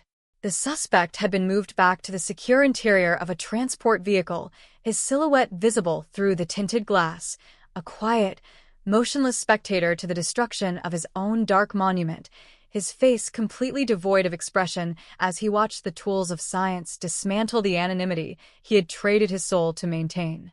The absolute lack of remorse radiating from his form was a psychological weight that hung over the entire clearing, a reminder that the man they had arrested wasn't a broken penitent seeking redemption, but a defeated predator whose cage had simply grown too tight to fight his way out. At exactly 3:42 p.m., a sudden, sharp silence fell over Grid Square 4, a freezing of motion that caught the attention of every camera operator and investigator within the perimeter as the lead anthropologist raised a single, gloved hand to signal a complete halt to the machinery. She dropped lower into the trench, her brush moving with microscopic precision across a shelf of gray clay, clearing away a pocket of dark water until a pale, distinct curve appeared against the dark texture of the earth, a fragment of human bone, perfectly preserved by the anaerobic environment of the deep swamp, a silent, indisputable witness that had finally broken its 36-year silence. The supervisor stepped out of the command van into the heavy air of the clearing, his heart striking against his ribs with a slow, heavy rhythm as he walked toward the edge of the yellow string, looking down into the pit at the definitive, structural proof of a monstrous execution that could no longer be denied, covered up, or forgotten by the passage of time. The recovery process shifted into an even higher tier of meticulous precision, the anthropologists working with dental picks and fine matted brushes to expose the remaining fragments of the skeletal structure, documenting the spatial orientation of every element with laser scanners to reconstruct the exact position of the body at the moment of burial. It was a clinical resurrection of a tragedy, a process that stripped away the abstract horror of the case and replaced it with a cold, hard, and undeniable language of skeletal trauma, revealing the true, unrestricted violence of the suspect's final actions in the woods. They found the fractures that spoke of a desperate, futile struggle for life against a physical force that was calculated, overwhelming, and utterly merciless. They found the biological signature of a predator who had chosen a location precisely because the silence of the landscape would drown out any cry for assistance. The news of the recovery site's discovery leaked out into the town with the speed of an electric current, the rumors turning into a physical presence as local news helicopters began to circle high above the tree line of the wildlife preserve, their telephoto lenses trained on the yellow canopies and plastic sheeting that obscured the clearing from the sky. On the highway outside the preserve's gates, a quiet, somber crowd of older residents began to gather along the gravel shoulders, men and women who had lived through the summer of 1988, people who had spent half their lives wondering if the truth would ever surface, standing in the heavy humidity with their eyes fixed on the distant line of pine trees. The atmosphere among the crowd was not one of anger or chaotic protest. It was a profound, heavy solemnity, a collective mourning that had been suspended for 36 years and was now finally being allowed to drop its weight against the earth. As the sun began to drop below the horizon, painting the sky in the jagged, blood-red hues of a coastal twilight, the forensic team finalized the securement of the remains, placing them into specialized, sealable transport cases that would protect the fragile biological structures on their journey to the state medical examiner's facility in Orlando. The caravan reformed, its headlights cutting through the gathering dark of the logging trail as it moved slowly back toward the main highway, leaving behind a cleared, hollowed-out patch of earth that would never again look the same to anyone who knew its history. The suspect was driven away in the rear of the convoy, his face illuminated briefly by the flashing blue emergency lights of the escort cruisers as the vehicles cleared the gates, passing through the line of silent spectators who watched the transport pass with an intensity that felt like a collective curse launched into the dark. The case was no longer a cold case. It was an active, airtight homicide prosecution built on a rock-solid foundation of genetic genealogy, a detailed confession, and the physical recovery of the victim's remains from a location that only the killer could have known, rendering any potential defense completely obsolete before the first pretrial motions could even be typed. But back at the precinct, inside the empty interrogation room where the air still carried the faint scent of old coffee and structural panic, the supervisor sat looking at the empty metal table, realizing that while the legal victory was absolute, the emotional ledger of the town was still far from balanced. The ghost of 1988 had been dragged from the swamp. The name of the monster had been written into the booking logs, but the historical scar left on the community was a living thing, a trauma that would continue to radiate through the families, the neighborhoods, and the streets of the Florida coast long after the cell door had slammed shut on the grandfather from the suburbs for the final time. The transport cases containing the fragile, clay-slicked remains cleared the secure gates of the state medical examiner's facility in Orlando under the cover of a pitch-black midnight, welcomed not by the dramatic flash of media cameras, but by the clinical, unblinking glare of surgical steel and industrial refrigeration. The building was an island of absolute silence in the center of the sprawling city, a fortress of forensic truth where the ambiguous horrors of the outside world were systematically reduced to the precise, unbribable language of bone density, chemical signatures, and structural trauma. Inside the main examination suite, 3 of the state's leading forensic anthropologists stood waiting, their gowns crisp, their instruments laid out in a gleaming, geometric matrix that looked like a cold ritual designed to force the dead to speak the names of those who had silenced them. The supervisor of the cold case unit sat on a high stool in the observation gallery behind the thick plate glass, his eyes bloodshot, his hands wrapped around a paper cup of bitter espresso, watching the technicians lift the sealable transport containers onto the central metal table with a reverence that was both professional and deeply, heavy-laden with historical grief. The task before the forensic team was a complex, microscopic excavation of a 36-year-old tragedy, a process that required them to strip away the decades of environmental staining and organic decay to rebuild the final, harrowing minutes of the victim's life on Earth. They worked with structural X-rays, high-definition digital scanners, and fine, soft bristled brushes that moved across the skeletal fragments with the delicacy of a restorer cleaning an ancient canvas, documenting every notch, every discoloration, and every microscopic fissure left by the passage of time in the damp Florida bog. It was a slow, agonizingly quiet process that stretched across the remaining hours of the night and into the dawn, the only sound inside the theater being the low, rhythmic hum of the ventilation system and the occasional, clinical dictation of data into a ceiling-mounted microphone.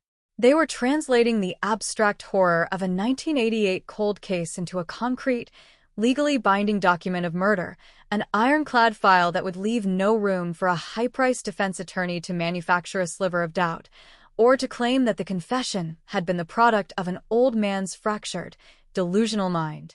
As the morning light began to bleed through the high-frosted windows of the facility, the lead anthropologist stepped away from the table, lowered her mask, and looked up at the supervisor behind the glass, her expression a combination of profound professional satisfaction and intense human exhaustion. The preliminary findings were a devastating, undeniable confirmation of every point laid out in the suspect's midnight confession.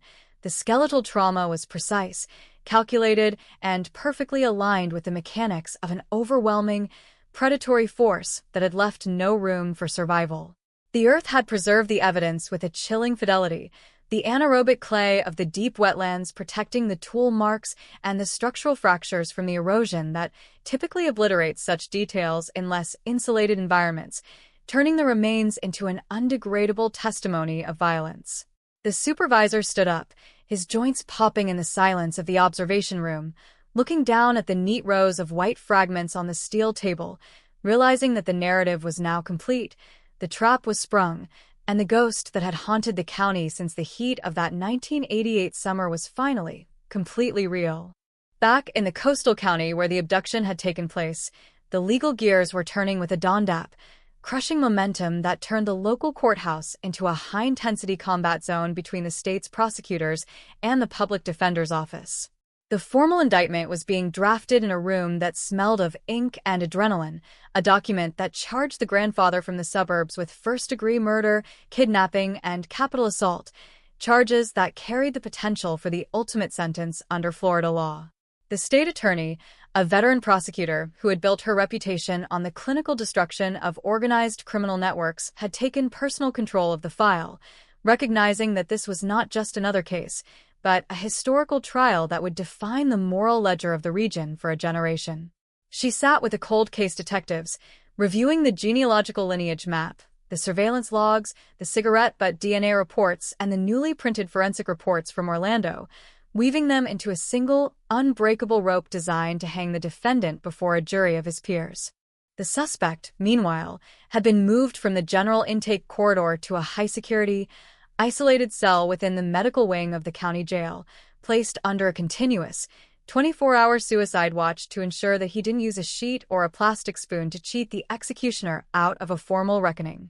He sat on the edge of his bunk, his orange jumpsuit matching the bright, clinical plastic of his retaining chair, his gaze fixed on the small, reinforced window that looked out onto the concrete exercise yard, a man who had been completely stripped of his civilian identity in a matter of hours. The transition from a respected retired construction foreman, a man who mowed his lawn and watched his grandchildren play, to a notorious, capital murder suspect was a psychological decompression that seemed to have accelerated his aging process, his face looking hollower, his skin looser, and his frame smaller than it had during the surveillance shifts. He had stopped asking for his lawyer, he had stopped responding to the automated announcements of the guards, and he had entered a state of deep, vegetative silence that looked like a man who had finally realized that the walls of his life had collapsed inward, leaving him exposed to the full, unrestricted light of judgment. The public reaction in the town had evolved from the early, chaotic shock into a deep, pervasive bitterness, a collective realization that the security they had felt for 3 decades had been a lie constructed by a master of performance who had used their trust as a shield. The suspect's house, that modest deco building in the heart of the suburbs, had become a morbid tourist destination, a dark landmark where cars cruised slowly past the yellow police tape, their occupants staring at the empty driveway and the neatly manicured lawn with a mixture of fascination and disgust.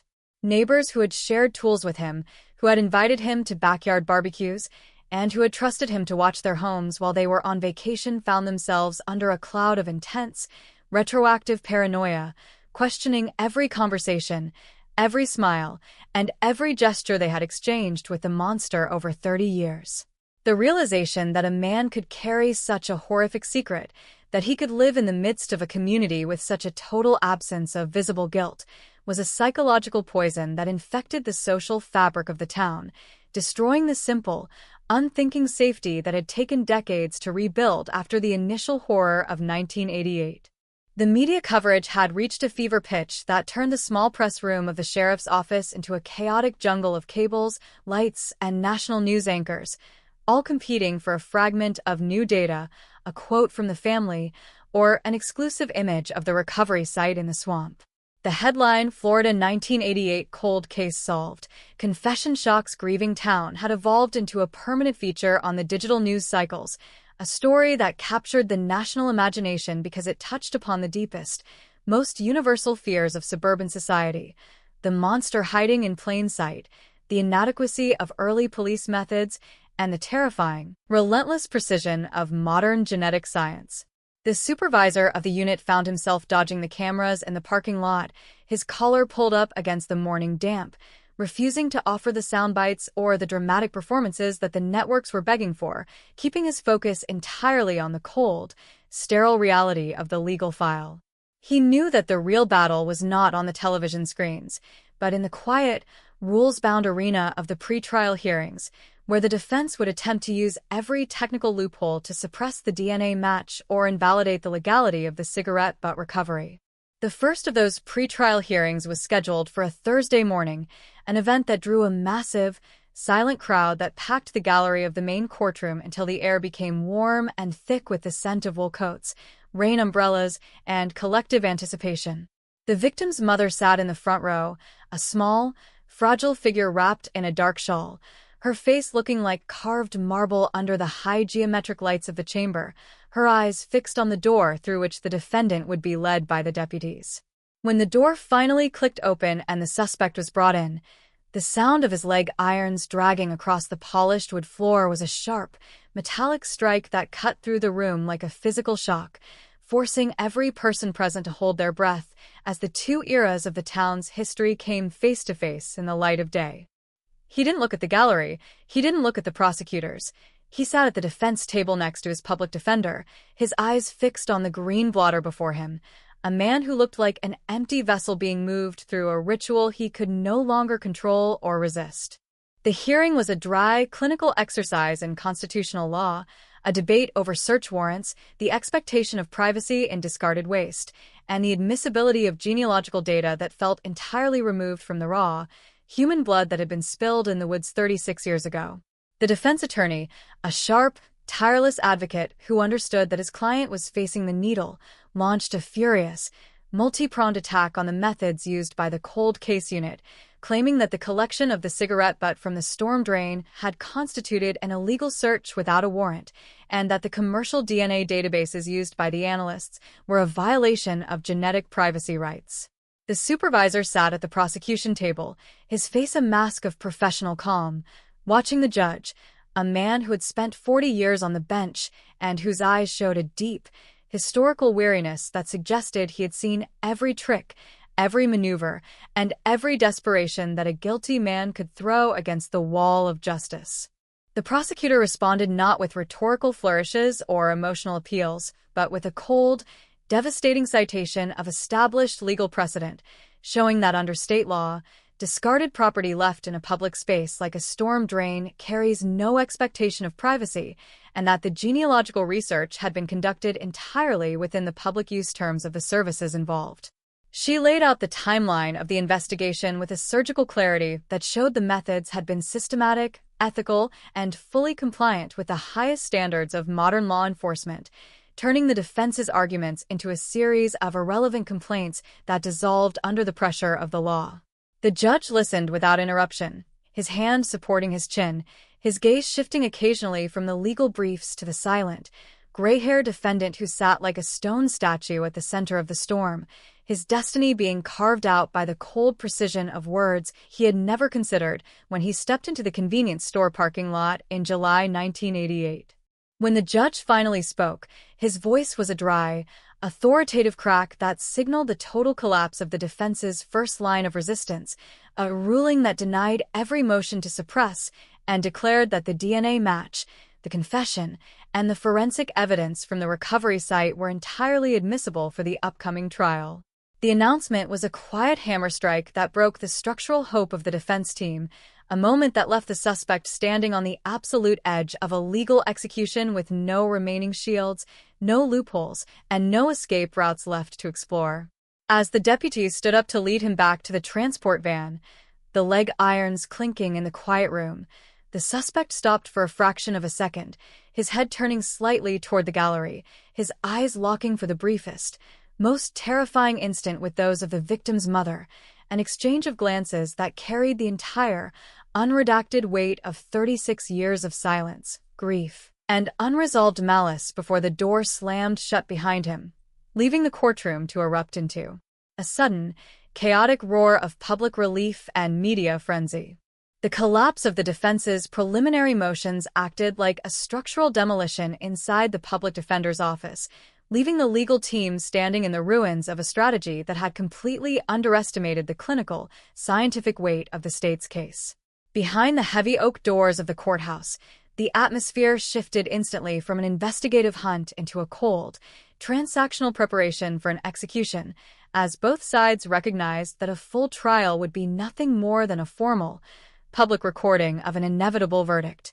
The state attorney refused to offer a plea bargain that would remove the death penalty from the table. She felt the historical weight of the county's collective trauma on her shoulders and knew that anything less than the ultimate sentence would be viewed by the community as a betrayal of the girl who had vanished into the July heat of 1988. She ordered her team to begin the process of jury selection, a task that promised to be a logistical nightmare in a town where virtually every resident over the age of 40 carried a personal, deeply ingrained memory of the night the convenience store parking lot became a monument to fear. The process of finding 12 objective citizens in a county saturated by 36 years of media coverage and local folklore was a slow, agonizing exercise in psychological screening that turned the main courtroom into a gallery of human history. Hundreds of potential jurors were called, their lives, opinions, and memories parsed by the attorneys with the surgical precision of archaeologists clearing dirt from a fragile bone, looking for any hidden bias, any ancient connection to the victim's family, or any residual sympathy for the gray-haired grandfather who sat motionless at the defense table. Many were dismissed immediately because their voices cracked when they recalled the curfew sirens of the late 80s, or because they admitted that the arrest of the quiet suburban foreman had forced them to reevaluate the safety of their own neighborhoods, proving that the psychological poison injected by the killer was still an active, volatile element in the social fabric of the town. The supervisor of the cold case unit sat in the second row of the gallery every single morning, his notebook resting on his knees, watching the faces of his fellow citizens as they were forced to confront the reality that the monster had lived among them as a neighbor, a worker, and a friend, his mask of conformity so flawless that it had resisted the scrutiny of a generation. Inside the quiet, climate-controlled rooms of the county clerk's office, a separate, secondary investigation was unfolding as detectives from neighboring jurisdictions began arriving with their own dusty cardboard boxes of unsolved files, seeking to cross-reference the suspect's historical movements with every cold disappearance that had occurred along the Florida coast between 1985 and 2010. They were looking at his employment records, his union logs, his gas receipts, and his old tax filings, mapping his trajectory through the state during his peak years as a construction foreman, terrified by the possibility that the 1988 abduction had not been an isolated flash of madness, but the beginning of a silent, undocumented career of predation.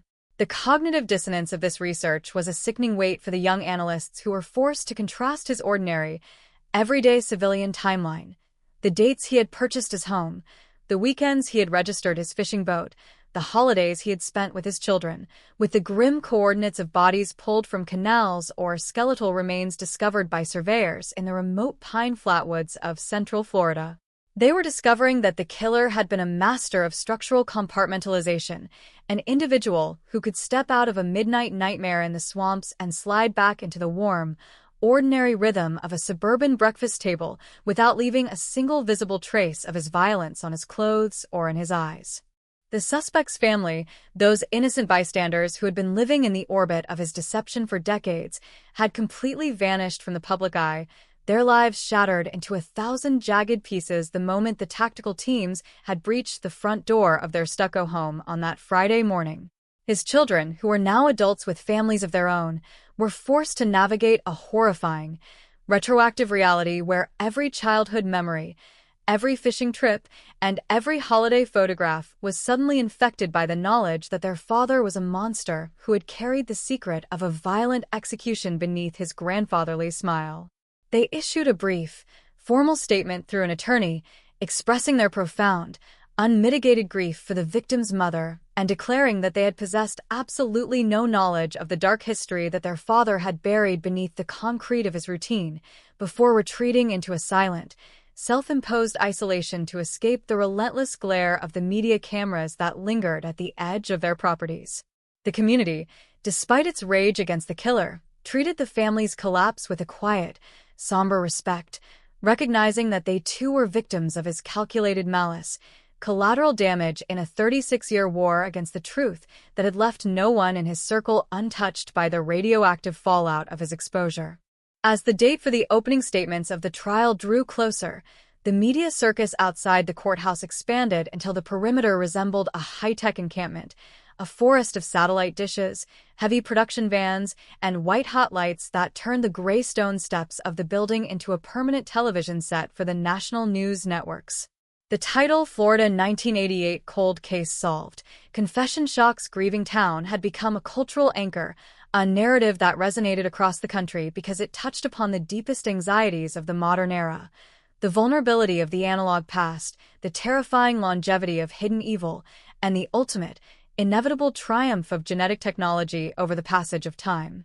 The local businesses along the courthouse square reported a surreal boom in traffic as journalists, legal analysts, and curious spectators from across the state flooded the diners and coffee shops, turning the solemn final act of a human tragedy into a highly commercialized public spectacle that threatened to overwhelm the quiet dignity of the legal proceedings. But inside the courtroom itself, the state attorney maintained an ironclad control over the environment, enforcing a strict protocol of silence and professional decorum that left no room for the theatrical displays or sensationalized outbursts that the networks were desperately craving for their evening broadcasts. The weekend before the trial was set to begin, a sudden, unseasonal tropical depression rolled in off the Atlantic, burying the coastal county under a gray, relentless deluge of rain that turned the beaches into deserted sheets of white foam and flooded the drainage canals that lined the highway backlands. The supervisor of the cold case unit used the isolation of the storm to conduct a final, exhaustive review of the evidence locker, sitting alone in the dim light of the property room with the original 1988 folders laid out before him like the relics of a dead civilization. He looked at the old typed statements of witnesses who had since passed away, the grainy diagrams of the parking lot drawn by hands that had long since retired from service, and the small, sealed glass vials containing the soil samples taken from the convenience store perimeter during the initial frantic search. He realized that this trial was not just about punishing an old man in an orange jumpsuit. It was an act of historical restitution, a formal process of rewriting the town's biography to ensure that the girl who had stepped out into the midnight heat of July 1988 was no longer remembered as an unsolved equation, but as a life whose value was verified by the relentless, multi-generational refusal of the law to let her memory die in the dark. The rain was still striking the high-arched windows of the courthouse on Monday morning when the deputies finally cleared the main corridor and allowed the public to fill the gallery for the official commencement of State of Florida versus Robert Lee Vance. The room was packed to its absolute capacity, the air heavy with the scent of wet wool, damp umbrellas, and the electric tension of a community that had waited 36 years to hear the formal reading of the charges against the Phantom of the Swamps. The victim's mother was escorted to her seat by a female deputy, her movements slow, her small frame looking incredibly fragile against the dark wood of the benches, but her jaw was set with a cold, diamond-like rigidity that showed she had no intention of looking away from the man who had stolen her future. When the defendant was brought in, his chains rattling with a sharp, heavy cadence against the hardwood floor, a collective rustle of movement passed through the room as hundreds of eyes locked onto his withered profile, trying to find some visible sign of the monster beneath the gray cardigan and the sterile plastic glasses he had been given for the trial. He sat down next to his attorneys without acknowledging the crowd, his gaze fixed instantly on the table before him, a man who had completely retreated into a shell of defensive silence, relying on the clinical formality of the law to shield him from the moral fury of the people he had deceived for half his life. The state attorney stepped to the podium for her opening statement, her movements fluid and entirely devoid of hesitation, her voice a low, commanding clear tone that instantly silenced the residual murmurs of the gallery and brought the entire room into the focus of her narrative. She didn't use hyperbole. She didn't need to, because the facts she laid out were a series of devastating, calculated hammer strikes that left the defense table completely exposed to the reality of the crime. She moved the jury through the timeline of July 1988, reconstructing the heat of the night, the flash of the convenience store neon, and the sudden, random intersection of a vibrant 22-year-old woman with a predator who had spent his life waiting for the perfect, unmonitored second of vulnerability. She described the abduction with a chilling, matter-of-fact precision that made the skin crawl, detailing the grip, the silencing of the screams, and the absolute, clinical choice to drive her vehicle deep into the coastal logging trails before the town could even register her disappearance from the parking lot. The presentation was a structural demolition of the defendant's civilian identity. She showed the jury the lineage maps that had led the digital dragnet to his doorstep. She detailed the recovery of his DNA from the discarded cigarette filter in the storm drain, and she projected the high-definition X-rays of the recovery site onto the large screens that lined the courtroom walls.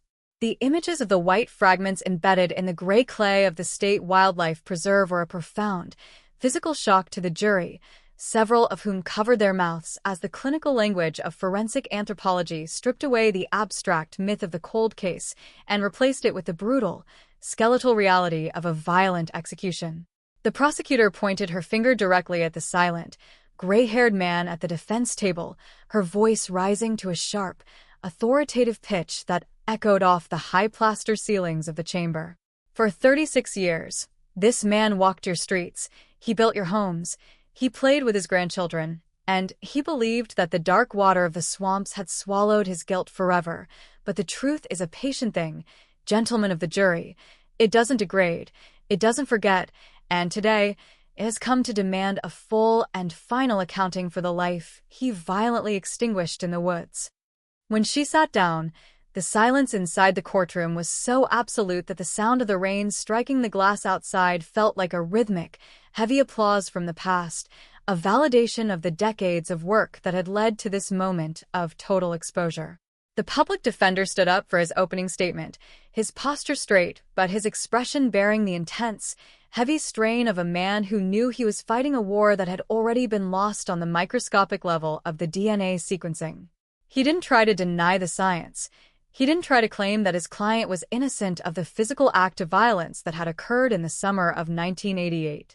Instead, he chose a highly controversial, desperate strategy that sought to separate the elderly grandfather sitting before the jury from the younger, volatile construction worker who had stepped out of the palmetto bushes 36 years ago, presenting his client as a broken, penitent soul whose life since the crime had been a continuous, silent penance of ordinary, peaceful conformity. He spoke of his client's steady employment, his devotion to his family, and the total absence of any secondary violence in his record over 3 decades, arguing that the passage of time had essentially executed the monster of 1988 long before the police had arrived with their warrants. The argument was a psychological gamble that hit the gallery with the force of an insult, triggering a low, bitter murmur of disgust from the older residents who remembered the decades of fear, the locked doors, and the unceasing grief of the family that had been forced to rot in the dark while the killer enjoyed the fruits of a peaceful suburban retirement. The supervisor of the cold case unit looked at the jury, watching their eyes narrow as the defense attorney attempted to spin a narrative of redemption out of a career of total, unremitting cowardice, realizing that the strategy was a symptom of complete legal bankruptcy. The monster hadn't changed. He had simply grown old, his instincts for survival forcing him to adopt the camouflage of a harmless grandfather to protect the horrific secret that lay buried beneath the peat of the wildlife preserve. The opening day of the trial ended with the lines drawn clearly in the sand, a battle between the unyielding, mathematical certainty of modern forensic science and the desperate, philosophical maneuvers of a defense team that had nothing left to throw against the wall of justice but the gray hair and wrinkled frame of a captured predator. As the court adjourned and the deputies stood to lead the defendant back to the transport van, the clinking of his irons was the only answer to the silent fury of the crowd, a sound that signaled the beginning of a multi-week siege that would force the town to look directly into the eyes of its past and decide what price had to be paid for a 36-year-old debt written in blood. The second week of the trial kicked off under a suffocating, slate-gray sky that seemed to match the grim, relentless mood inside the county courthouse. The legal skirmishes of the opening days had cleared the way for the real flesh and bone of the state's case, the presentation of the physical, forensic, and scientific evidence that would render the defendant's decades of anonymity entirely meaningless. The prosecution team moved with a clinical, military efficiency, turning the courtroom into a high-tech laboratory where the ghost story of 1988 was systematically dismantled, piece by piece, before a jury that sat in an absolute, spellbound silence. The supervisor of the cold case unit remained a permanent, watchful fixture in the second row of the gallery, his arms crossed, his eyes darting between the witnesses on the stand and the gray-haired man who sat at the defense table like a hollowed-out monument to his own past crimes. The state attorney's first witness for the forensic phase was the senior geneticist from the specialized private genomics lab in Texas, a sharp, composed woman who carried herself with the unshakable authority of a person whose work is rooted in the immutable laws of biology. She took the stand with a thick leather binder containing the sequencing data of the slide recovered from the medical examiner's archive, her voice a cool, steady instrument that immediately stripped the room of any lingering emotional static. She explained the process of investigative genetic genealogy not as a miracle or a theory, but as an advanced mathematical net cast across generations of human migration, a system that tracks the silent, hereditary markers that every individual carries in their blood from the cradle to the grave. She used the large digital projection screens to display the massive, sprawling genealogical tree that her team had built out from the third and fourth cousins who had uploaded their data to public ancestry platforms, showing how the branches had narrowed, generation by generation, until they converged on a single family line that had settled on the Florida coast in the mid-1980s. The geneticist then shifted to the presentation of the short tandem repeat profile extracted from the discarded cigarette filter that the surveillance team had fished out of the suburban storm drain. The numbers flashed on the screens in twin columns, one column labeled with the case tracking number from the 1988 clothing sample, the other labeled with the tracking number from the cigarette butt recovery. They were identical, marker for marker, a perfect chemical mirror image that left absolutely no room for statistical coincidence or human error. The probability of this genetic match occurring by chance in a random population, the geneticist stated, looking directly at the jury with an unflinching, clinical gaze, is calculated at approximately 1 in 7.4 trillion. To put that in perspective, gentlemen of the jury, you would have to search thousands of Earths to find another human being who could have left that specific biological signature on the victim's clothing on that July night. The defense attorney rose for the cross-examination with a frantic, aggressive energy that betrayed the sheer desperation of his position, attempting to launch a technical assault on the chain of custody and the potential for environmental contamination over 36 years of storage. He questioned the temperature controls of the evidence vault, the sterilization protocols of the Texas lab, and the specific methodology used to extract epithelial cells from a piece of paper that had sat in a damp storm drain for several minutes. But the geneticist was an experienced veteran of the capital murder circuit. She deflected every probe with a calm, surgical precision, citing the multi-layered security seals, the independent verification audits, and the absolute stability of dry cellular DNA when preserved in sterile archive slides. She left the public defender standing in the center of the well with nothing but a handful of hypothetical scenarios that dissolved under the pressure of her expertise, forcing him to sit down with a tight, frustrated nod that signaled the complete destruction of his scientific defense. The next phase of the prosecution's presentation brought the room into an even more immediate, visceral contact with the horror of the crime scene as the lead forensic anthropologist from the state medical examiner's facility took the stand. He carried a series of high-resolution, three-dimensional digital renderings of the skeletal remains recovered from the wildlife preserve, images that turned the courtroom walls into a grim exhibition of skeletal trauma and calculated violence. The anthropologist spoke with a flat, objective tone that made the details sound even more terrifying, describing the specific fractures, the tool marks left on the bone structures, and the spatial positioning of the remains within the anaerobic gray clay of the swamp.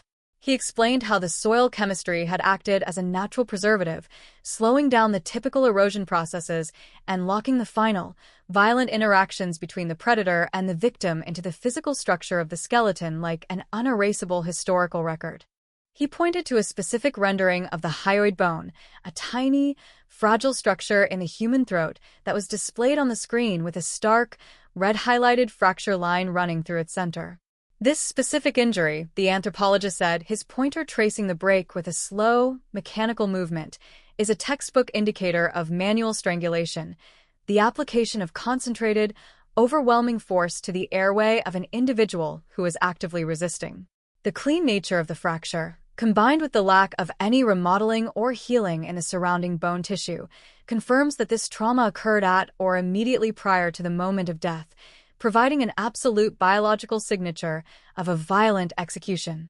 The victim's mother covered her face with a dark handkerchief in the front row, her small frame shaking with a quiet, devastating grief that seemed to vibrate through the hardwood benches, forcing several members of the jury to avert their eyes from the screens and look down at their notebooks with tight, grim expressions. The anthropologist didn't stop there.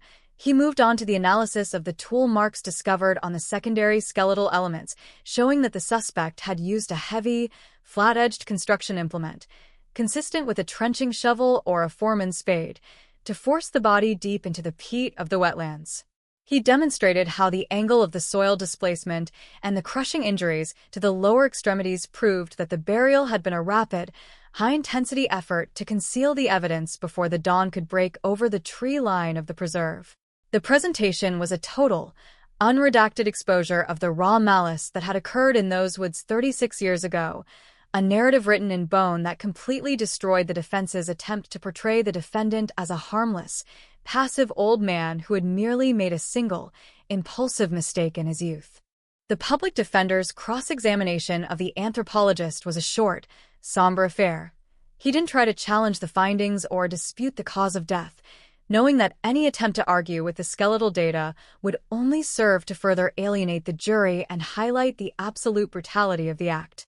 Instead, he focused on the impossibility of determining the exact psychological state of the killer from the bone structures alone, trying to suggest that the violence could have been the result of a sudden, chaotic panic rather than a calculated, premeditated execution.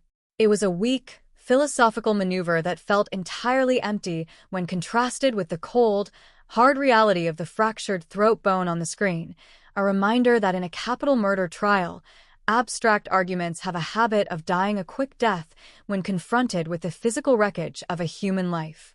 During the afternoon recess, the atmosphere in the courthouse corridors was thick with a heavy, expectant energy. The reporters and legal analysts huddled in small groups near the windows, their voices low as they reviewed the devastating momentum of the state's forensic presentation. The title, Florida 1988 Cold Case Solved, Confession Shocks Grieving Town, was no longer just a headline. It had become an absolute, unassailable legal reality that was systematically crushing the defense table into submission.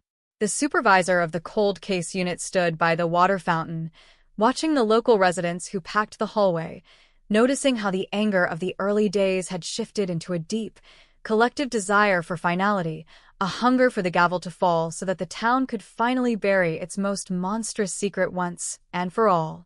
He knew that the prosecution had one final card to play before closing their case: the presentation of the recorded confession itself, the voice of the grandfather from the suburbs describing his own violence in his own words, a moment that would seal the cage on his destiny forever. When court reconvened, the state attorney stood up and requested permission from the judge to play the audio logging tapes from the midnight interrogation that had taken place in the basement of the precinct following the suspect's arrest. The defense made a final, desperate objection, claiming that the audio quality was distorted and that the emotional impact of the recording would be unfairly prejudicial to the jury, but the judge denied the motion with a sharp, authoritative click of his pen, ordering the bailiff to dim the lights. The room went dark, the only illumination coming from the blue glow of the digital screens, and then, out of the high-fidelity speakers mounted in the corners of the ceiling, came the sound of a heavy door slamming shut, followed by the dry, paper-like rasp of Robert Lee Vance's voice cutting through the silence of 36 years. The recording was a psychological horror show that turned the air in the courtroom to pure ice.